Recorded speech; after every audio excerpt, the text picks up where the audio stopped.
Welcome back to the Tribal Lines podcast, another Survivor pod. My name is Pat Johnson, joined by my co-host Stephen Lupo, What's up, guys?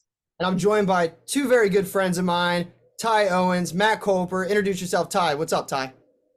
How's it going, guys? Thanks for having me. Absolutely. Ty, how you feeling about Survivor 45? Oh man, so far so good. Pretty, I mean, different than what we're used to. Okay. Casting continues to just, honestly, I think, in my opinion, just knock it out the park every single year. Fun characters, fun people to watch. It's going to be a really fun season. Oh yeah. And Matt Kulper. Matt, how you feeling, brother? What's up, pal? Happy to be here. 45, echoing Ty. I don't know what it is. I'm really glad the writer's strike happened because whatever budget got pushed to the marketing department has me way more hyped about 45 than I was for anything else in the new era. I don't know what it was. I'm super invested in everybody. And there's just a ton of relatable characters, especially with episode 2. So really happy to talk about it. Absolutely. And it could be like the buffs like all over the landmarks. Like when the hell does that happen? Yeah. Like I when didn't think about the writer's strike possibly like contributing to that. I don't know if that's true, but that's like that makes sense. Like there's they have the money to light up the Empire State Building with the colors like randomly. Then I don't know where that came from, but that's pretty cool. It's crazy. I mean, I know there's always a lot of preseason press and interviews and things like that, but there just seems to be more of it this time around, or I'm paying more attention to it just because it's everywhere. But it's awesome. They should do it more all the time, or not wait for a crazy writer strike. Just promote good stuff that people like. No, I agree. And like for me, like I'm a newer fan. So like I just stepped into this community of Survivor and all these Survivor nerds and Survivor lovers like in 2021. Like I basically, anybody remember the show Endurance? It was like on DK. I don't know, season 42, Jonathan, he played it when he was like 13. Yeah. Oh, really? So yeah. So I looked up adult version of Endurance. I don't know how Survivor never made it in my view. And then I found Survivor. I watched Kagian, and like the rest is history. But like I just love like the reinventment of the wheel here, and like I love seeing like so many people like loving Survivor and seeing that it's like not a dead game. It's not a dead show, and it's on season 45. Blows my mind, honestly. I don't know how to keep doing it. Yeah. But you know, they're just gonna 45 keep seasons doing in. it. Yeah, 45 seasons in, and they kill it. So it's been great. It's been fun to talk about. And this season, like Matt said and Ty said, great characters, relatable characters, people that, you know, make you want to tune in each week. And it's been great. What about you, Steve? Yeah, I'm in love with especially this episode. This episode was by far one of my favorite episodes. Honestly, like probably of like Survivor just in general. Like it was a really good episode, especially a good pre-merge episode. Obviously, the merge episodes are more chaotic and probably a lot more fun. But the 90 minutes this season have really made a good mark on the show. Like especially this episode. Episode 1 was pretty good, but episode 2, it just fits so much camp life in, so much strategy time. Like by the time we got to the immunity challenge, we already like knew the tribe dynamics. We got so much more from so many of the cast members. It was a lot of fun to watch. I was smiling the whole way through. I was like, oh my gosh, this is the Survivor I love. So I was very happy with this episode. Yeah, no, and I agree too. And the 90-minute episodes, they make a whirlwind of like a difference. I don't like, Yeah. I feel like we're all in agreement of that. One, we all want more Survivors, so 90 minutes is fucking awesome. Other than that, though, it's like one of those things where you don't realize like how much more you can get in just like with commercials, maybe like 23 more minutes of the show. Like it's great because I feel like I know these players more in episode 2 than I knew them in prior seasons by episode 5. Like Seriously, yeah. I love it. It's weird because the 90 minutes definitely helps matters in the new era because it is very much the same game. I have been a fan of Survivor since 2000, and I stopped for a little bit, Then I got back into it, and then COVID like made everybody love it again. And it's like this rebirth, and the new era is it's like they're trying to find their footing a little bit again. And it's hard to do that in the 60-minute format when you throw all these twists into the game and 26 days. So you're dealing with less time already. And then, you cram as much as you can in. But 90 minutes has definitely helped get so much back as far as camp life, as far as little witty jokes. I mean, so much more of these players' personalities are able to show through, so you're able to really connect to them a whole lot more. And then you get the previously on Survivor. You get your intro back. Like, they are just throwing the good stuff at us. So keep it coming. Love it. Yeah, production is listening, and it seems like the issue wasn't like they knew people wanted to hear like more about the camp life, like the intricate things. And they just didn't have time to show it. And I'm surprised we haven't gotten more of like people's backstories themselves yet. We haven't gotten that aspect of it. And I think we were kind of beat over the head with it for some of the seasons. I think a good mix, like I'm sure they'll throw a mix of it in, but I'm surprised they haven't gotten it yet. But how much we've gotten of the camp life of who people are working with, who is their closest ally. We know it for pretty much everyone, not everyone completely, but a lot of people, which you definitely couldn't say any season recently of like knowing the intricate details of some of these tribes.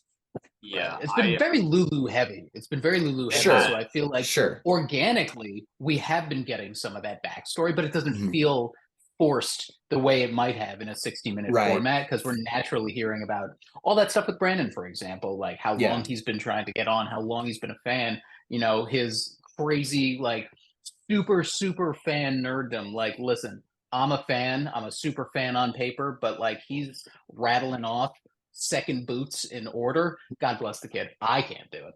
Right. Thinking back to season 41, like how much we got of like the Green Tribe, like Shannon Ricard going to tribal council all the time. There was one episode where the Blue Tribe, which had, no spoilers, but a very important people on that tribe, didn't even get weren't even in the scene and a minute in the episode, so like that we are able to see so much more of it has been awesome.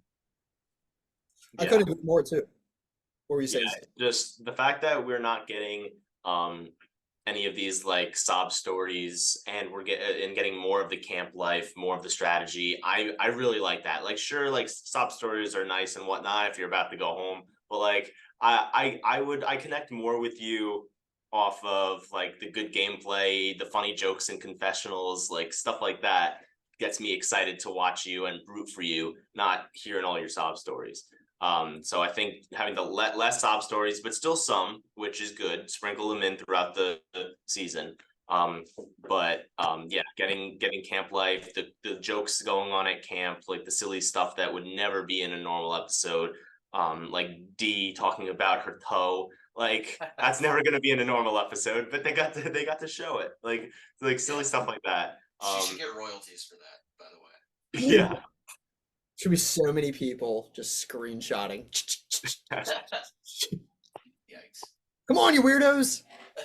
Can't give that stuff away for free nowadays. And then she's like picking grass up with her toes and stuff. That was hilarious. Mm-hmm. She's gonna be good at the individual immunity challenge. She will with the blocks, and you gotta like stack them up. Yeah, she's gonna be really good.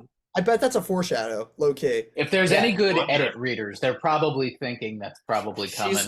She's gonna win some balance competition, and it's gonna cut to her like picking shit up with her toe in the grass. She's gonna pick up the necklace with her toe. They don't even need a spearfish. They can just have her reach her foot in there and grab. Yeah, exactly. That toe is a unit, bro. I was like, oh, okay. I know that toe is a unit. I was like, no, she's over exaggerating, right? And then I see it on TV. I'm like, oh my god. I was like, are they gonna actually show it? Are they gonna actually show it? And then they do. I was like, wow. That is as advertised. That's right. They won't lie to us, which is great. They're going after the foot fetish fans. Right. They got to market wherever they can. Anyway, but we're going to get all into things. Survivor 45, episode 2. Brandon goes home this episode. We're going to get into how that kind of unfolds here. But Steven, take us to the earliest part of the episode. Where are we at? All right. Well, yeah, like Matt said, I love how they brought it back, the previously on Survivor, the opening title credits. Like those are some staples that I'm really happy to see back. But we start off with Lulu getting back from Tribal, and they're all like sad that Hannah had to quit and everything. And I truly believe that it made it harder on Hannah because of the fact that they didn't have Flint, they didn't have their supplies. That definitely made it a little harder. If they did have all those supplies and was able to eat, have fire, whatnot, who knows? Maybe she could have lasted longer. I don't know, but nicotine addiction is was tough for her. You gotta quit before. Yeah. I get it. I get it. Look, I get it. Yeah. As someone who's been down that road in a sense, it's tough. But like you get the call. Like Matt, what would you do if you got the call? And I'm not that guy that's like, oh, you took her spot. I'm just saying, Matt, what would you do if you got the call? What do you feel? See, here's my interpretation of this. I have very, very defined goals in life. Owning a home, becoming a father, I'm getting there. Being on Survivor. I am so laser focused that I'm training for this stuff without having it in front of me to do. So if I get the call, I'm physically ready to go because I know how demanding that kind of stuff is. If I get the call, I got laser eye surgery. One, because I hate contacts, but two, in the back of my head, I'm like, contacts must suck without cleaning your hands in Fiji for that long. So that in my mind, I'm like, that'll be an advantage. Quitting smoking, quitting vaping, something that is by all accounts the most difficult stuff you could possibly do in your life. If somebody's going through it, it is a terrible thing. Like I come straight out of the Shane Powers school of cold turkey quitting. It's a bitch. It sucks and you become nasty and irritable instantly. So for Hannah, I completely understand. Do I think she should have maybe taken that into consideration a little while before she got out there? Absolutely. Truthfully, I thought she was in great standing with the tribe socially, especially coming off episode 1. So I thought it would have definitely leaned Emily's way had that not actually taken place. But you clearly saw Emily coming back from tribal, really just trying to understand where all that vitriol came from against her. Just really thick-headed in the moment. And I think, we'll go on to see a really, really great character arc for her. Yeah, exactly. Sabaya says to Emily that she didn't have the right to go after them like that. I thought that was a little odd to say because, in reality, Emily was about to go home. Like, she can do whatever she wants to, try to get herself to stay. But do we think that she was talking about? Do you think that maybe Sabaya was coming from a place of you didn't have to pair us like that? Because Sabaya said it great, I think, in episode 1 where she's like, you isolated yourself by pairing us together. I'm sorry that this tribe sucks and that we're the only 2 strong people. You know what I mean? So it's like you're coming at me for a sense of things that you identified yourself, right? It's like I didn't even label myself in this duo, So do you think that maybe she was coming from a point of like, look, like you lumped us together rather than you didn't have a right to come at me as a player in a sense? Yeah, I guess I could see that. I don't know, but it honestly seemed like even from Sabaya's confessionals that night, that she felt like personally attacked without it wasn't a personal attack, but she kind of felt like personally attacked, even though it was just because Emily was kind of ostracizing herself, and Sabaya was just the one taking the heat for it, Sabaya and Caleb. But I like how Caleb was not talking at all at night, and it was just Sabaya. So if anybody's was to get a target on their back out of the 2 of them, it kind of looked like it was going to shift to Sabaya over Caleb. So I feel like in that moment, just not really going after Emily and just calming down would make sense. But I mean, to be honest, no one was gonna go at Sabaya because she was being honest about how she felt about Emily. So I don't think it was that big of a deal. She says, I can't help how I feel, just like you can't help how you say things. I thought that was pretty funny. She was coming at Emily. Yeah. Well, that's what I like about Sabaya. I'm high on Sabaya. Like, Me too. let's be real here. Like, is this tribe gonna get decimated like Ua? Like, is this gonna be like a Shannon Ricard thing where like two of them make it out? Because like I see a world where it's just Caleb and Sabaya that make it out, or there's something strange where it's like a Caleb and Emily type thing. But like, I love Sabaya. I think she is like, I have her here right now. I have her here right now. Sabaya and Katura have very good reads on the people surrounding them and the situations surrounding them. And tribe perspective, I think they're both well positioned with how they're viewing things. So yeah, Sabaya within Lulu is definitely well positioned, and she's coming out of that tribal in the majority. So I think she has that confidence in her back pocket to kind of stay and throw her weight around a little bit more. Probably has something to do with it. So I had a good episode. Like she was all over the place. She, got an idol. I'm sure we'll get there, but I do have a hot take prediction regarding the Lulu tribe that I'll get to. We can get to it later, like once we're toward the point or like next episode, looking forward, that sort of thing. That has to do with Sabaya and Caleb in that situation and kind of when they tease stuff. So but yeah, I think it could be like a sort of like a Matt Singh sort of thing from like the Philippine season where they just had to like eventually like, well, you guys are so bad, we're just gonna split y'all up and put you on other and may the best survive. And sometimes coming out of that decimated tribe is the absolute best place you could be heading into the merge, because all these people are pent up to get rid of each other. So if that does happen, I think whoever comes out of it is in a good spot. That's great. I like that point too, because it's almost like you can be like look, we suck. We're used to sucking. We haven't won shit. Like, we got out of this somehow. Free agent, hello. Use me, use me. Yeah, coming out. They're that swing vote for whoever's just teetering on having that one extra vote. Especially if you merge and you got red and blue, you got red, you got blue, and then you got two in the middle, like. Yeah. Another thing I love about these 90-minute episodes, though, is that we get each tribe, like, it was like, we get yellow, commercial, blue, commercial. I'm like, what the fuck? Like, this is awesome. I'm like, I just got like 10 minutes with each tribe. Like, you don't see that often. But yeah, I mean, we had the yellow tribe. Anything, Steven, from the yellow tribe before we see the other tribes? What were you thinking? So for the yellow tribe, so Emily is searching for the idol.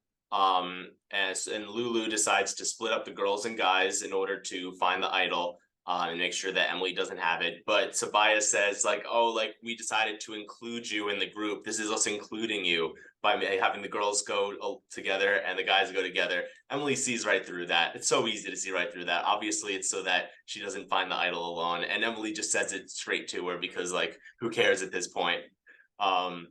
Which I thought was really funny. Spade a spade at that point. It's kind of like, I know what's up. And then we have Brandon finding the Beware advantage. He doesn't open it, and he gives it to Sabaya. What do you guys think about that move? Go ahead, Matt. One thing that I will take away from all these preseason interviews is that is exactly what Brandon said he would do if he found. That's why I knew he was about to hand it off. So I appreciate somebody going into the game, sticking with a plan that works for them. And especially given the position of Brandon at that time, all eyes were kind of on Emily at that point. So did he really feel like he was in danger? Probably not. I think the desperation didn't sink in for him enough to really consider it a possibility. So what better way than to build the trust, give it to Sabaya. His hands are clean. She's on the hook for it. That won't have a vote. We all know that.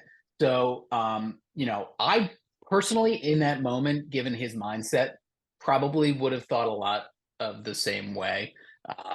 Only because I think it's doing nothing but attempting to build a bridge.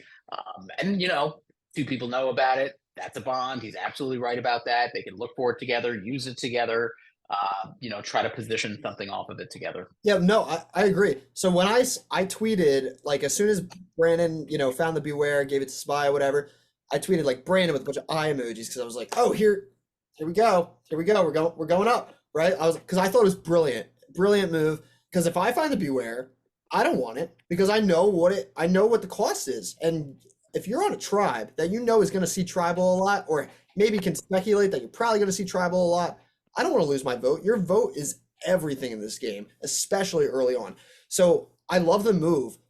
Could he predict that he told the wrong person who ended up just being like going back to their Sean and Caleb and whatever? Maybe, but what else are you going to do in a tribe of 5 at that point? The thing is, just with Brandon here is he said before the game, what's one thing you want to hide? And it's, I want to hide how big of a super fan I am. And then he's just rattling bootless, rattling bootless. Wait, did he say that? Well, I don't know if but in the so in the preseason, he's like, I want to just like, what's one thing you want to hide from the other casters? I want to hide like how big of a super fan I am. And then he's just rattling bootless, which I thought was funny. But I love Matt's point as well, because you love someone that in the pregame says something and then they follow through with it and it resonates on the island. I thought it was a great move. Not entirely on him that, Sabaya went and did whatever she was going to do with it, with that information as well. I was so gassed up when he found it. I was like, let's go. I was so hyped. Yeah. I feel like if I was in his state of mind, that fact that he wanted to, when he got a beware advantage, give it away, obviously that was the right move for him, and that's how he wanted to do it.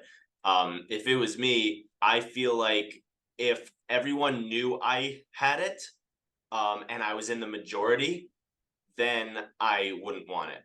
If I was in the minority, I would want it because there's a chance I have an idol and I'm probably going home soon, so might as well give it a go. And if I am in the majority and nobody else knows I have it, I would take it, because I know that I'm going to be, if we go to tribal, like I probably don't need my vote because I'll probably be safe, and then I have a chance to get an idol that nobody knows about. So I guess it all depends on the situation. Like for example, with Austin, like the fact that he opened it, nobody knew he had it, and he seemed to be in the majority just because of his physical strength. That was a good move for him to take it. Good move for Brandon to give it away, because he needed to build some trust, especially because Emily was the surefire next to go. And he needed to build some trust so that if they go to tribal again, that he would have some loyalty to them, and maybe he wouldn't be the next one out. But he ended up doing pretty bad in 2 back-to-back challenges in this episode, and it did not matter. But right, and with this yellow tribe, they're a chaotic mess. I fucking love Lulu. Like everyone's like, the Lululemons. You see Sean saying Lululemon. I love that. And I'm like, might be true, but at the same time, like they are so fun. Like you got you got Caleb, who I'm sure like as episodes go on, we're gonna get a lot more Caleb. Caleb's fun. You already just can see it. Brandon was awesome. Like Brandon gave great confessionals. Like I love when he like tripped on the rocks and he's just like, I'm good. Like that is just Brandon. I thought he was about to get a medical visit. I was like, his like 3rd medical visit. And why was he walking on the rocks? The beach was right there next to him. He's walking on the slippery rocks. Wouldn't you want the full Survivor experience? Yeah, you want walking across slippery rocks. Oh my god! Exactly. And I think that's the kind of stuff that makes Brandon, and for that matter, Caleb, very endearing as characters. And I'll talk about this a lot with pretty much a third of the people that we see in this episode. But Brandon, with his very, very almost negative type of sense of humor, like that to me, very relatable. Like a boat's coming. Is that boat for us? No, it's got tons of food on it. Of course it's fucking for us. Like, yes, that's the kind of stuff that's going to bring levity and build that social, capital that he himself knows is his biggest strength. Caleb reaching out to a downtrodden Emily, seeing that there's more to it than this down the line, being able to think 3, 4, 5 steps ahead and making those connections with someone you don't know if they're going to be gone tomorrow or hanging around 14 days from now. I think being able to see somebody on the outs try to console them, like that's a very relatable thing. I don't have to know anything about these people's backstories to see what their character is like as a human, to relate to them in a lot of different ways. And I think that's something 45 is doing a really good job with. No, that perfectly said. I couldn't agree more. That's great, because I didn't even think about it in that perspective. It's like, with Caleb, like you don't need the backstory. You don't need all the like goofy entertainment things to know what kind of guy that he is in a sense. and I really, because you could see like a little bit of like his villainous, right? And then you could see like a little bit of his opportunist that he says, like he's a man of Yeah. opportunity. He wants to build opportunity. He's thinking ahead. He's a lot more strategic than I thought in preseason. Very, very happy with the way that things are being edited. It's great because there's no one at this point where I'm like, besides like Sean, that I'm like, oh, like this person's like getting nothing, you know? Like, so I'm here for it. Yeah, and he's showing his golden retriever side, he says. And he Yeah. just he's like, I want to be friends. Come on, who wants to be friends with me? I think he's also doing a good job at that too. Yeah. So so then after Brennan gives Sabaya the Beware advantage, she opens it. It's a try. It says to look at the piece of paper on top of the tribe map, and it'll show you where to go. It shows a certain tree on the tribe map. They go to the tree and they try to find it, but they have no luck, and they have to go back another time to try to retrieve it. I thought it was funny how Sabaya got on Brandon's back and he was like, be careful, I have scoliosis. Right. He went from not being able to get up a ladder to becoming a ladder. I think that's a great character arc right there. Yep. Well, no, it's great, and it's like funny. Like I don't know if anyone saw like Brandon's tweet where it's like, "I'm coming back for Survivor 47 as the Beware advantage, and if you open me, I have to compete in your challenges."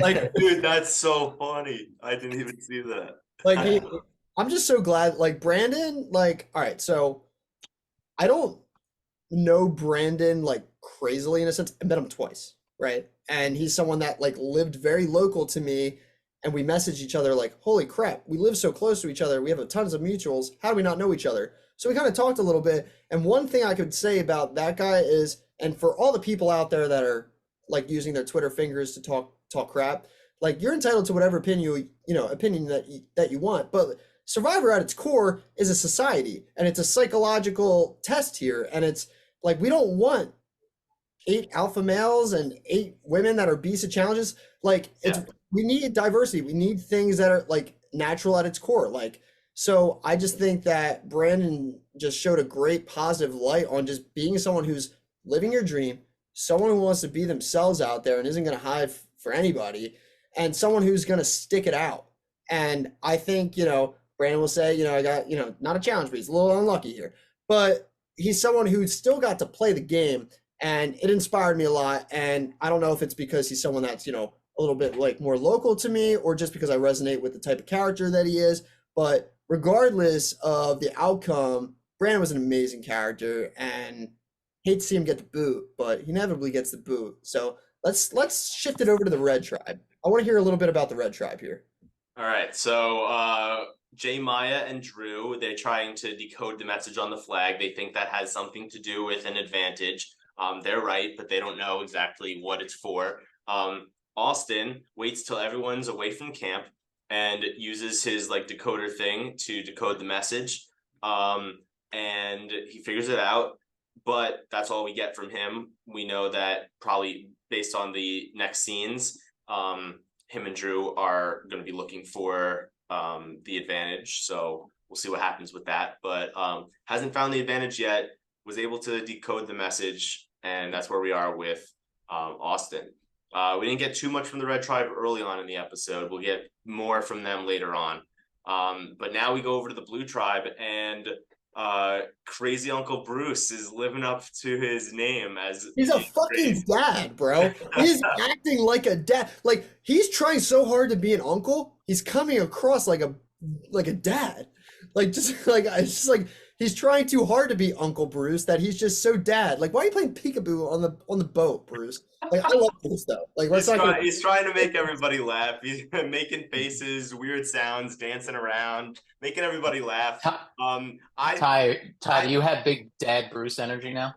No, Bruce would annoy the living shit out of me. I fully vibe with Katura here. Like Jake being like, Bruce is so funny. He's my boy. And it cuts to him going like, blah, blah, blah, blah. I'm like, that's what are you talking about? How is that cool? How is that fun? How is him doing like the stairs thing down the like boat? Like that. Hey Brando, like, what is this? Yeah. Well, okay. I would fully be like hopefully they're all doing the same thing except for Jake, because it showed him like saying like that he loves Bruce, but hopefully they're all like, like we're all playing it up, like, yeah, Bruce, la la la. But Katura seems to think that they're all like loving Bruce, and I'd be like, I don't know how long I would be able to be like, yeah, the robot is really cool, man. Like, I think it would get, I mean, I don't think by what are we at? Day 5, I'd probably still be okay. So you're right. I'd be all right, but eventually I would want Bruce out of the tribe probably. he's got the right intention. I mean, he's coming back as a known face. He knows that. And he's trying to sort of It seems so really just fake to me, lower though. all of it to Oh, it is. He doesn't know. He Bruce, great guy, love him to bits. I'm glad I get to see his personality show.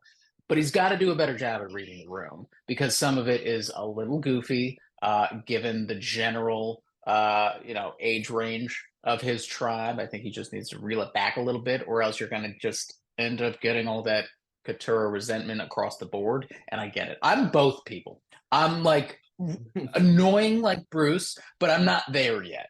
But I'm also somebody like Katura who's like, this is bullshit. How is everybody falling for it? I get it. No, I couldn't agree more too. And my thing with Bruce too is it's one of those things where we said in our previous podcast, like Bruce is all right, obviously like not lucky that he hit his head, blah blah. But like he is gonna fare so much better on this tribe than he would have on Tika. Like I just feel like Tika, he's gone. First boot, bye. You know what I mean? Like this tribe, like if this dude had 5 Jakes, Bruce is winning the season. He doesn't have 5 Jakes. So Jake's in love with him. Yeah, Jake's like, oh, I can't do a Boston thing, but he really loves that guy. He loves that guy a lot. And for me, like, I feel like day 1, I'd be like, big Bruce guy, right? Day 2, big Bruce guy. Day 3, big Bruce guy. Day 4, I don't know if I'm still a Bruce guy. Right? Because you can only do this so much when I'm fucking starving for me to laugh. Like, I'm one of those people that, like, if I'm like irritated to its core, like, it's very hard for me to hide it. I wear it on my face. These people must love him because they're doing a great job. Like, I think honestly, I do think they think it's all funny, mainly because on our screens, we think it looks just so stupid. But they don't have TV, they don't have entertainment. Like that's their entertainment. That's the closest you're gonna get to a comedy skit like that you can watch on YouTube or something. So like apparently a lot of people like it. Katura, she's just like, no, like this is so stupid. Like, how's everyone falling for it? But I wonder if she actually thinks everything is funny. But still thinks he's a threat. I don't know. Could be. But I don't know. Yeah, like I feel like he's going a little too overboard, or at least he's doing too many dad joke type things. He like walked off the barge after the challenge and like did the fake like I slipped off that. Did you see that? Like he just I saw that. I would have wanted to murder him if I'm Lulu watching him. Again, like read the room, Bruce. It might be funny to your tribe, and maybe Jeff will laugh, maybe. But Lulu wants to kill you now because you're just rubbing salt in the wound, and you got to think about that because he gets to merge. Other Lulus there, they're not looking to be friends with you. All right, let's do something then real quick. Raise your hand, no words, silent. And if you're listening to the pod and not looking, we'll reveal after who said what. Raise your hand if you think that Bruce has a shot at making it to Final Tribal Council. Raise your hand.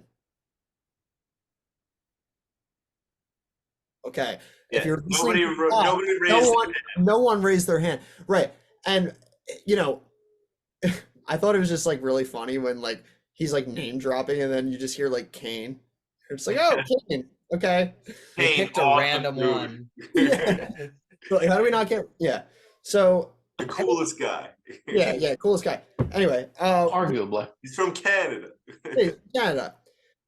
Blue Tribe is cool. I love Brando. I love seeing Brando and the Kelly dynamic, especially because we know that the 3 girls are together in a sense. You see Jake and Bruce doing their little thing. Brando is just social king over there, wearing his buff over it, like on his chest, like as a t-shirt. Like, high on Brando. I thought he'd be the first boot from Blue. Don't know that that's the case anymore. Brando and Kelly, we see them kind of a little dynamic there, a little 1-2 right there. Where do we think that sways if they were to go to tribal first? Like I know we don't want to get ahead of ourselves, but like I thought the girls were gonna be, strong in that. Then you got Kelly who's like, well, I can bro out as well. Like Brando's someone that I really want to work with. It seems like her and Brando, like she might value Brando more than she does those other two girls. So I think so too.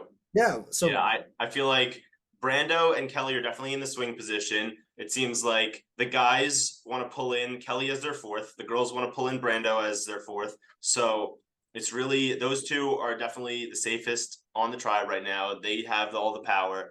And we have to figure out, who they're going to go with. I think they can go either way. My bold prediction is that there's a lot of people over the last week or so have been telling me that Katurah is their winner pick.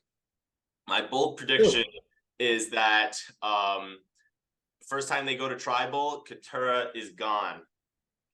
I think that they're gonna go after Katurah to keep the tribe strong for challenges, and then if they go to tribal a second time, I think that Kelly, Kendra, and Brando are going to work together to get out either Bruce or Jake.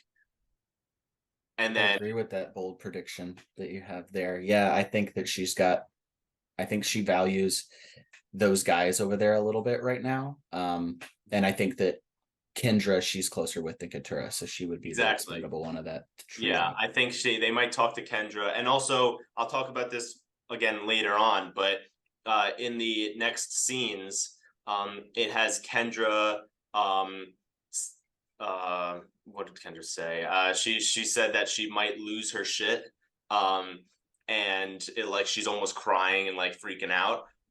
It could mean that Blue goes to tribal council next, and like there's a possibility of Katurah going home, and that's maybe why she's gonna lose her shit. Or maybe they lose the challenge, and it says that the winning tribe gets to raid the camp. Like, what if they take like something that Kendra really like the tribe really needs, and he's like, you better not take this. Could be something like that. But if it has to do with I'm gonna lose my shit if one of the girls goes home, like that could be why she was saying that. So I could see Katurah going, and then Kendra, like Kelly must probably tells Kendra like, hey, like this is where we're going, we got to keep the tribe strong, but I'm still working with you and Brando. And then next time they go to tribal, they get out one of the stronger guys, knowing it's close to the merge. That's what I'm feeling. What do you guys think? Well, you want to hear my hot take? Yeah. I think all six Blue make merge. Really? Yes.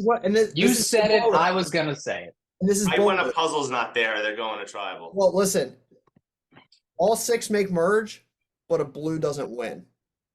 That is my prediction. All six make merge, but a Blue doesn't win somehow. I feel like whenever you are the tribe with the most, if it's 3 tribes, no tribe swap going into a merge, usually the tribe with most of the people get like taken out one after the other, because the other 2 tribes are like, they are going to just take us out one by one, let's team up. So yeah, if Blue does go in with all their numbers or even 5 numbers, it could be bad for them. But yeah, I don't know. I think I'm also I'm also of the mindset that all of Bello makes the merge, and I'm even going to go as far as to say that the winner is on Bello. I'm going to say a winner is on Blue, and I haven't really, I think Kelly and Brando have great shots of winning.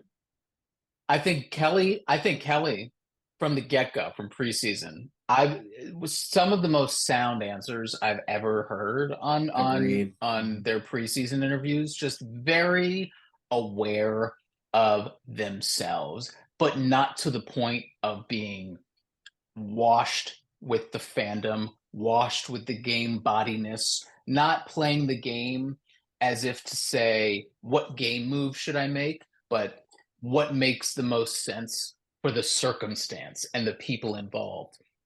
And I know she's a nurse. My mother is a nurse. I Listen, nurses, they got a bite, okay?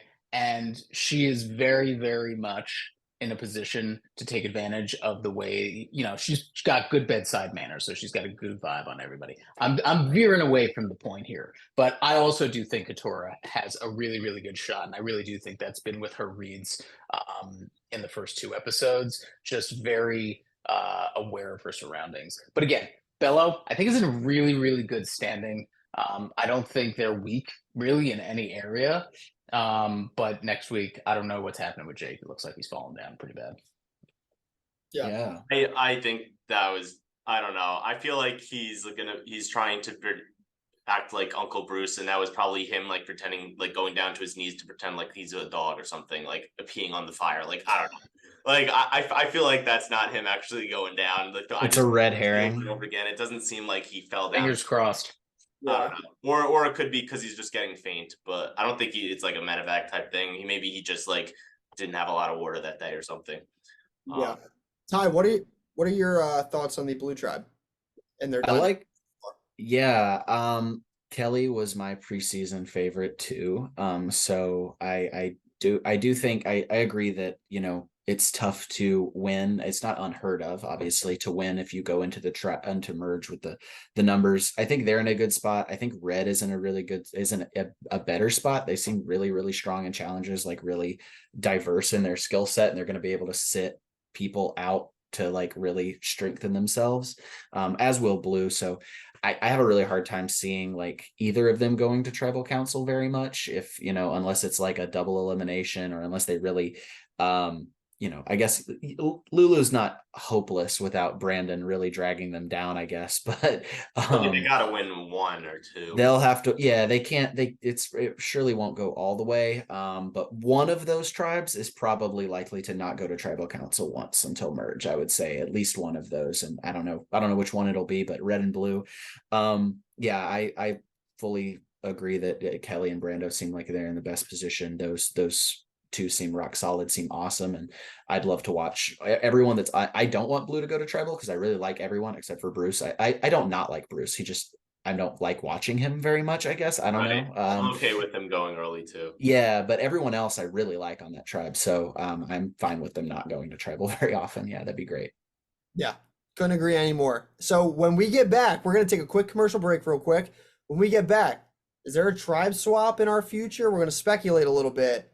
And when the boat comes and Brandon knows there's no food, they're going somewhere though. Where are they going? We're going to talk all things Survivor 45 episode 2 recap. Thank you all for listening so far. We'll be right back with you. We want to thank you all so much for listening to the podcast. And look, we want to keep doing Survivor trivia, keep you guys engaged. Remember, if you just DM us an answer and you're correct, you have a better chance at winning some Survivor merch, some Survivor buffs, some Survivor t-shirt, Survivor cameo. You never know what you're going to get. So every 3 episodes, we're going to pick a winner. So stay tuned for that. This week's question is, out of all the Survivor players who have played the game, who has spent the 3rd most amount of time on the island? All right, so answer the question, DM us, and let's get back to the pod. Welcome back to the Tribal Lines podcast. Steven, Matt, Ty, and myself talking about Survivor 45. It's been great. We love it, but we're going to get right back into it. Steven, where did we leave off? So I did want to just say one thing about why I think Katurah is going to go first. I think what will happen if they do end up going to tribal, is Katurah obviously is going to want Bruce out and paint him as a big target. Bruce is going to find out about this and try to go after Katurah. I think Kendra and Kelly, if they want a guy out, they probably want it to be Jake. So the fact that Katurah is trying so hard for Bruce maybe rubs Kelly and Kendra a little bit the wrong way.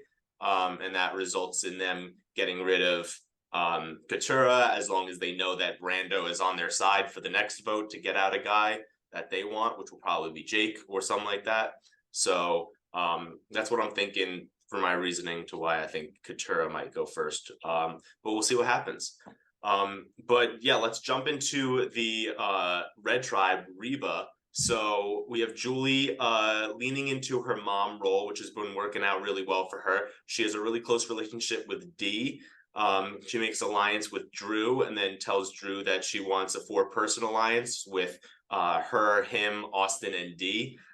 which is the 4 people that Drew wanted to work with too. So that's perfect. Seems like they got a majority 4 going. It shows Austin checking in with D, talking about the alliance, and it seems like right now they got a solidified 4, which is good for them.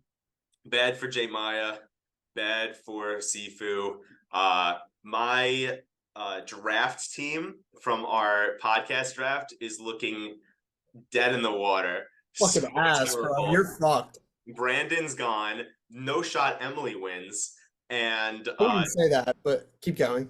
I don't know. I would say that. I'm saying it. Emily's not going to win. And then we got J Maya, who the only way J Maya is going to win is if she plays a Marianne type game where Reba almost wins out, and then she goes under the radar because people on the bottom with her are bigger threats, and then maybe she makes a big move at the end. That's the only way I really see J Maya winning anymore. I wonder why she's left out of that alliance. Like why is J she Maya not and a Drew part would of want it? to work together, so I was kind of shocked by that. Yeah, Sifu, I get he's like kind of odd. They caught him spying. He like does some weird stuff. I could get like at least the ladies not vibing with him like Austin would. But J Maya kind of surprises me that like I wish I would. I'm sure there's a reason why like they don't feel as close to her as they do with the everybody else that's in that group. And I get you've got to have who you're tight with, but I want to know more about her. Like all we got from her today, this is the one person that I think we need to see more of for me to like understand like what the hell is going on. Maybe Sean too a little bit, but those two are the only two that I feel like are under edited. And like what's your story? Like who do you think you're working with? If they're not working with you, who is your top person? Or do you feel left out? I wonder if that is the reasoning that of her not really being in it much is maybe Sifu will be the next to go in that if they do stick with the 4. And then J Maya, once she's on the bottom of the tribe, we'll see a lot more of her. That could possibly be what's going on. We think it has maybe something to do with D and J Maya being similar in age. They both can be perceived as smart individuals. Like, I know that people don't know that D's like an entrepreneur, but like, I feel like if I was on an island, like if I was in a tribe with D, I'd be like, I know that she's got something. I know that she's smart. Yeah. Right. So do you think that maybe they're like battling for the same people in a sense? I think D's got the street smart vibe to her, and J Maya screams book smart. But I think that if you're Drew, you're probably like, do I want another book smart person aligned with me to threaten me? Compliment him. Exactly. So I feel like inherently he senses that from, the just the vibe that J Maya gives. I mean, she's very formal. She is very put together when she speaks. She she sounds smart. It's like the only way I can describe it. But then again, she puts off something that seems disingenuous. That's a me take. So I don't know if there's anything that they're immediately gravitating towards. Whereas you've got the Julie, the D, and who's the 4th in that? Austin. Who am I thinking? Austin. Yeah, I feel like that is just a 4-corner alliance that's got a little bit of everything as part of it. And 4 is a really good number to get solidified. So why overcomplicate it? Yeah, it's kind of like Brandon's Breakfast Club alliance. Like he said he wanted the Breakfast Club alliance. Didn't work out for him, but seems like it's working out for Reba. But who knows? Maybe D and Drew will not trust each other anymore because, like, I remember D didn't really want to work with Drew preseason, and now D is going to see Drew trying to dig for Austin's idol. So that could possibly cause some chaos within that 4-person alliance who hasn't voted with each other yet. So it's not an official solidified 4-person alliance. They could have maybe showed the 4-person alliance this episode because it's not actually going to be that 4-person alliance, and they just want to show what the dynamics were at the time, maybe like a like fake out the audience type thing. Drew says how he knows he wants to be the king of the tribe, but he has to tone it down earlier in the game, gather his troops, and bring his kingdom into fruition. I love Drew. I said in my preseason cast assessment, You're a Drew hater. You were I was a Drew gameplay hater. Like I wanted to see Drew do well, but I literally did bet money that he was not going to do well. I am very happy that I'm probably going to be giving my $10 to Govind or Jared, whoever I bet with. But I'm just really happy to see Drew doing so well. I think he's doing really well strategically. I love his confessionals. I always love rooting for the nerds of the season. I'm 100% rooting for Drew. I do think he's going to make a big run, honestly. He has the allies behind him. He's got Julie. He's got Austin. Even if D tries to go after him, I think he kind of has J Maya, even though he doesn't necessarily have in that 4-person alliance. Sifu probably wants to keep the guys. Who knows? So I don't know. I think Drew's in a good spot. He has the safety without power. He told everybody about it. I mean, we'll talk more about the journey in a second, but everything that went down afterwards. But yeah, I'm loving Drew right now. Well, me too. And for what it's worth, my draft team is I took Jake, I took Drew, and I took Katura. Like my draft team is looking pretty good. Mm-hmm. Jake, And you got Basile. Yeah, with Drew you get Basile, which is fun. Ty, it seemed like you wanted to say something about Basile. Yeah, anyone that has to like separate themselves into two different personalities and call themselves two names, I think is it just immediately like it irks me. I don't know what that is like to be like, oh, that's Basile, that's not me. Like, no, that's still you, bro. Like, Drew, to push back, I don't like Drew. I don't think we want this. Keep going. Yes. I'm not a fan of his. I'm surprised that everyone like is so drawn to him, and he is doing really well. Like he's playing really well, and maybe I didn't like Carson last season, and then I grew to like Carson as it went along. So maybe the same thing will happen with Drew for me. But yeah, I don't know, the like whole like this is my kingdom thing, and I was just like, I don't know, something about him rubs me the wrong way. And when they're going on the journey, it was him, and I was like, God damn it! Like of course, of course, more Drew screen time. I wanted every person that went on the journey. I wanted it to be the other person that almost went. I wish it was Emily. She was trying to push herself. Or J Maya did rock, paper, scissors with Drew. I wish it was her. And Katura was doing it with Bruce and she lost. So I wish it was all three of the other people, but it was still a really fun journey. I'm also on the He-Man Drew hater train.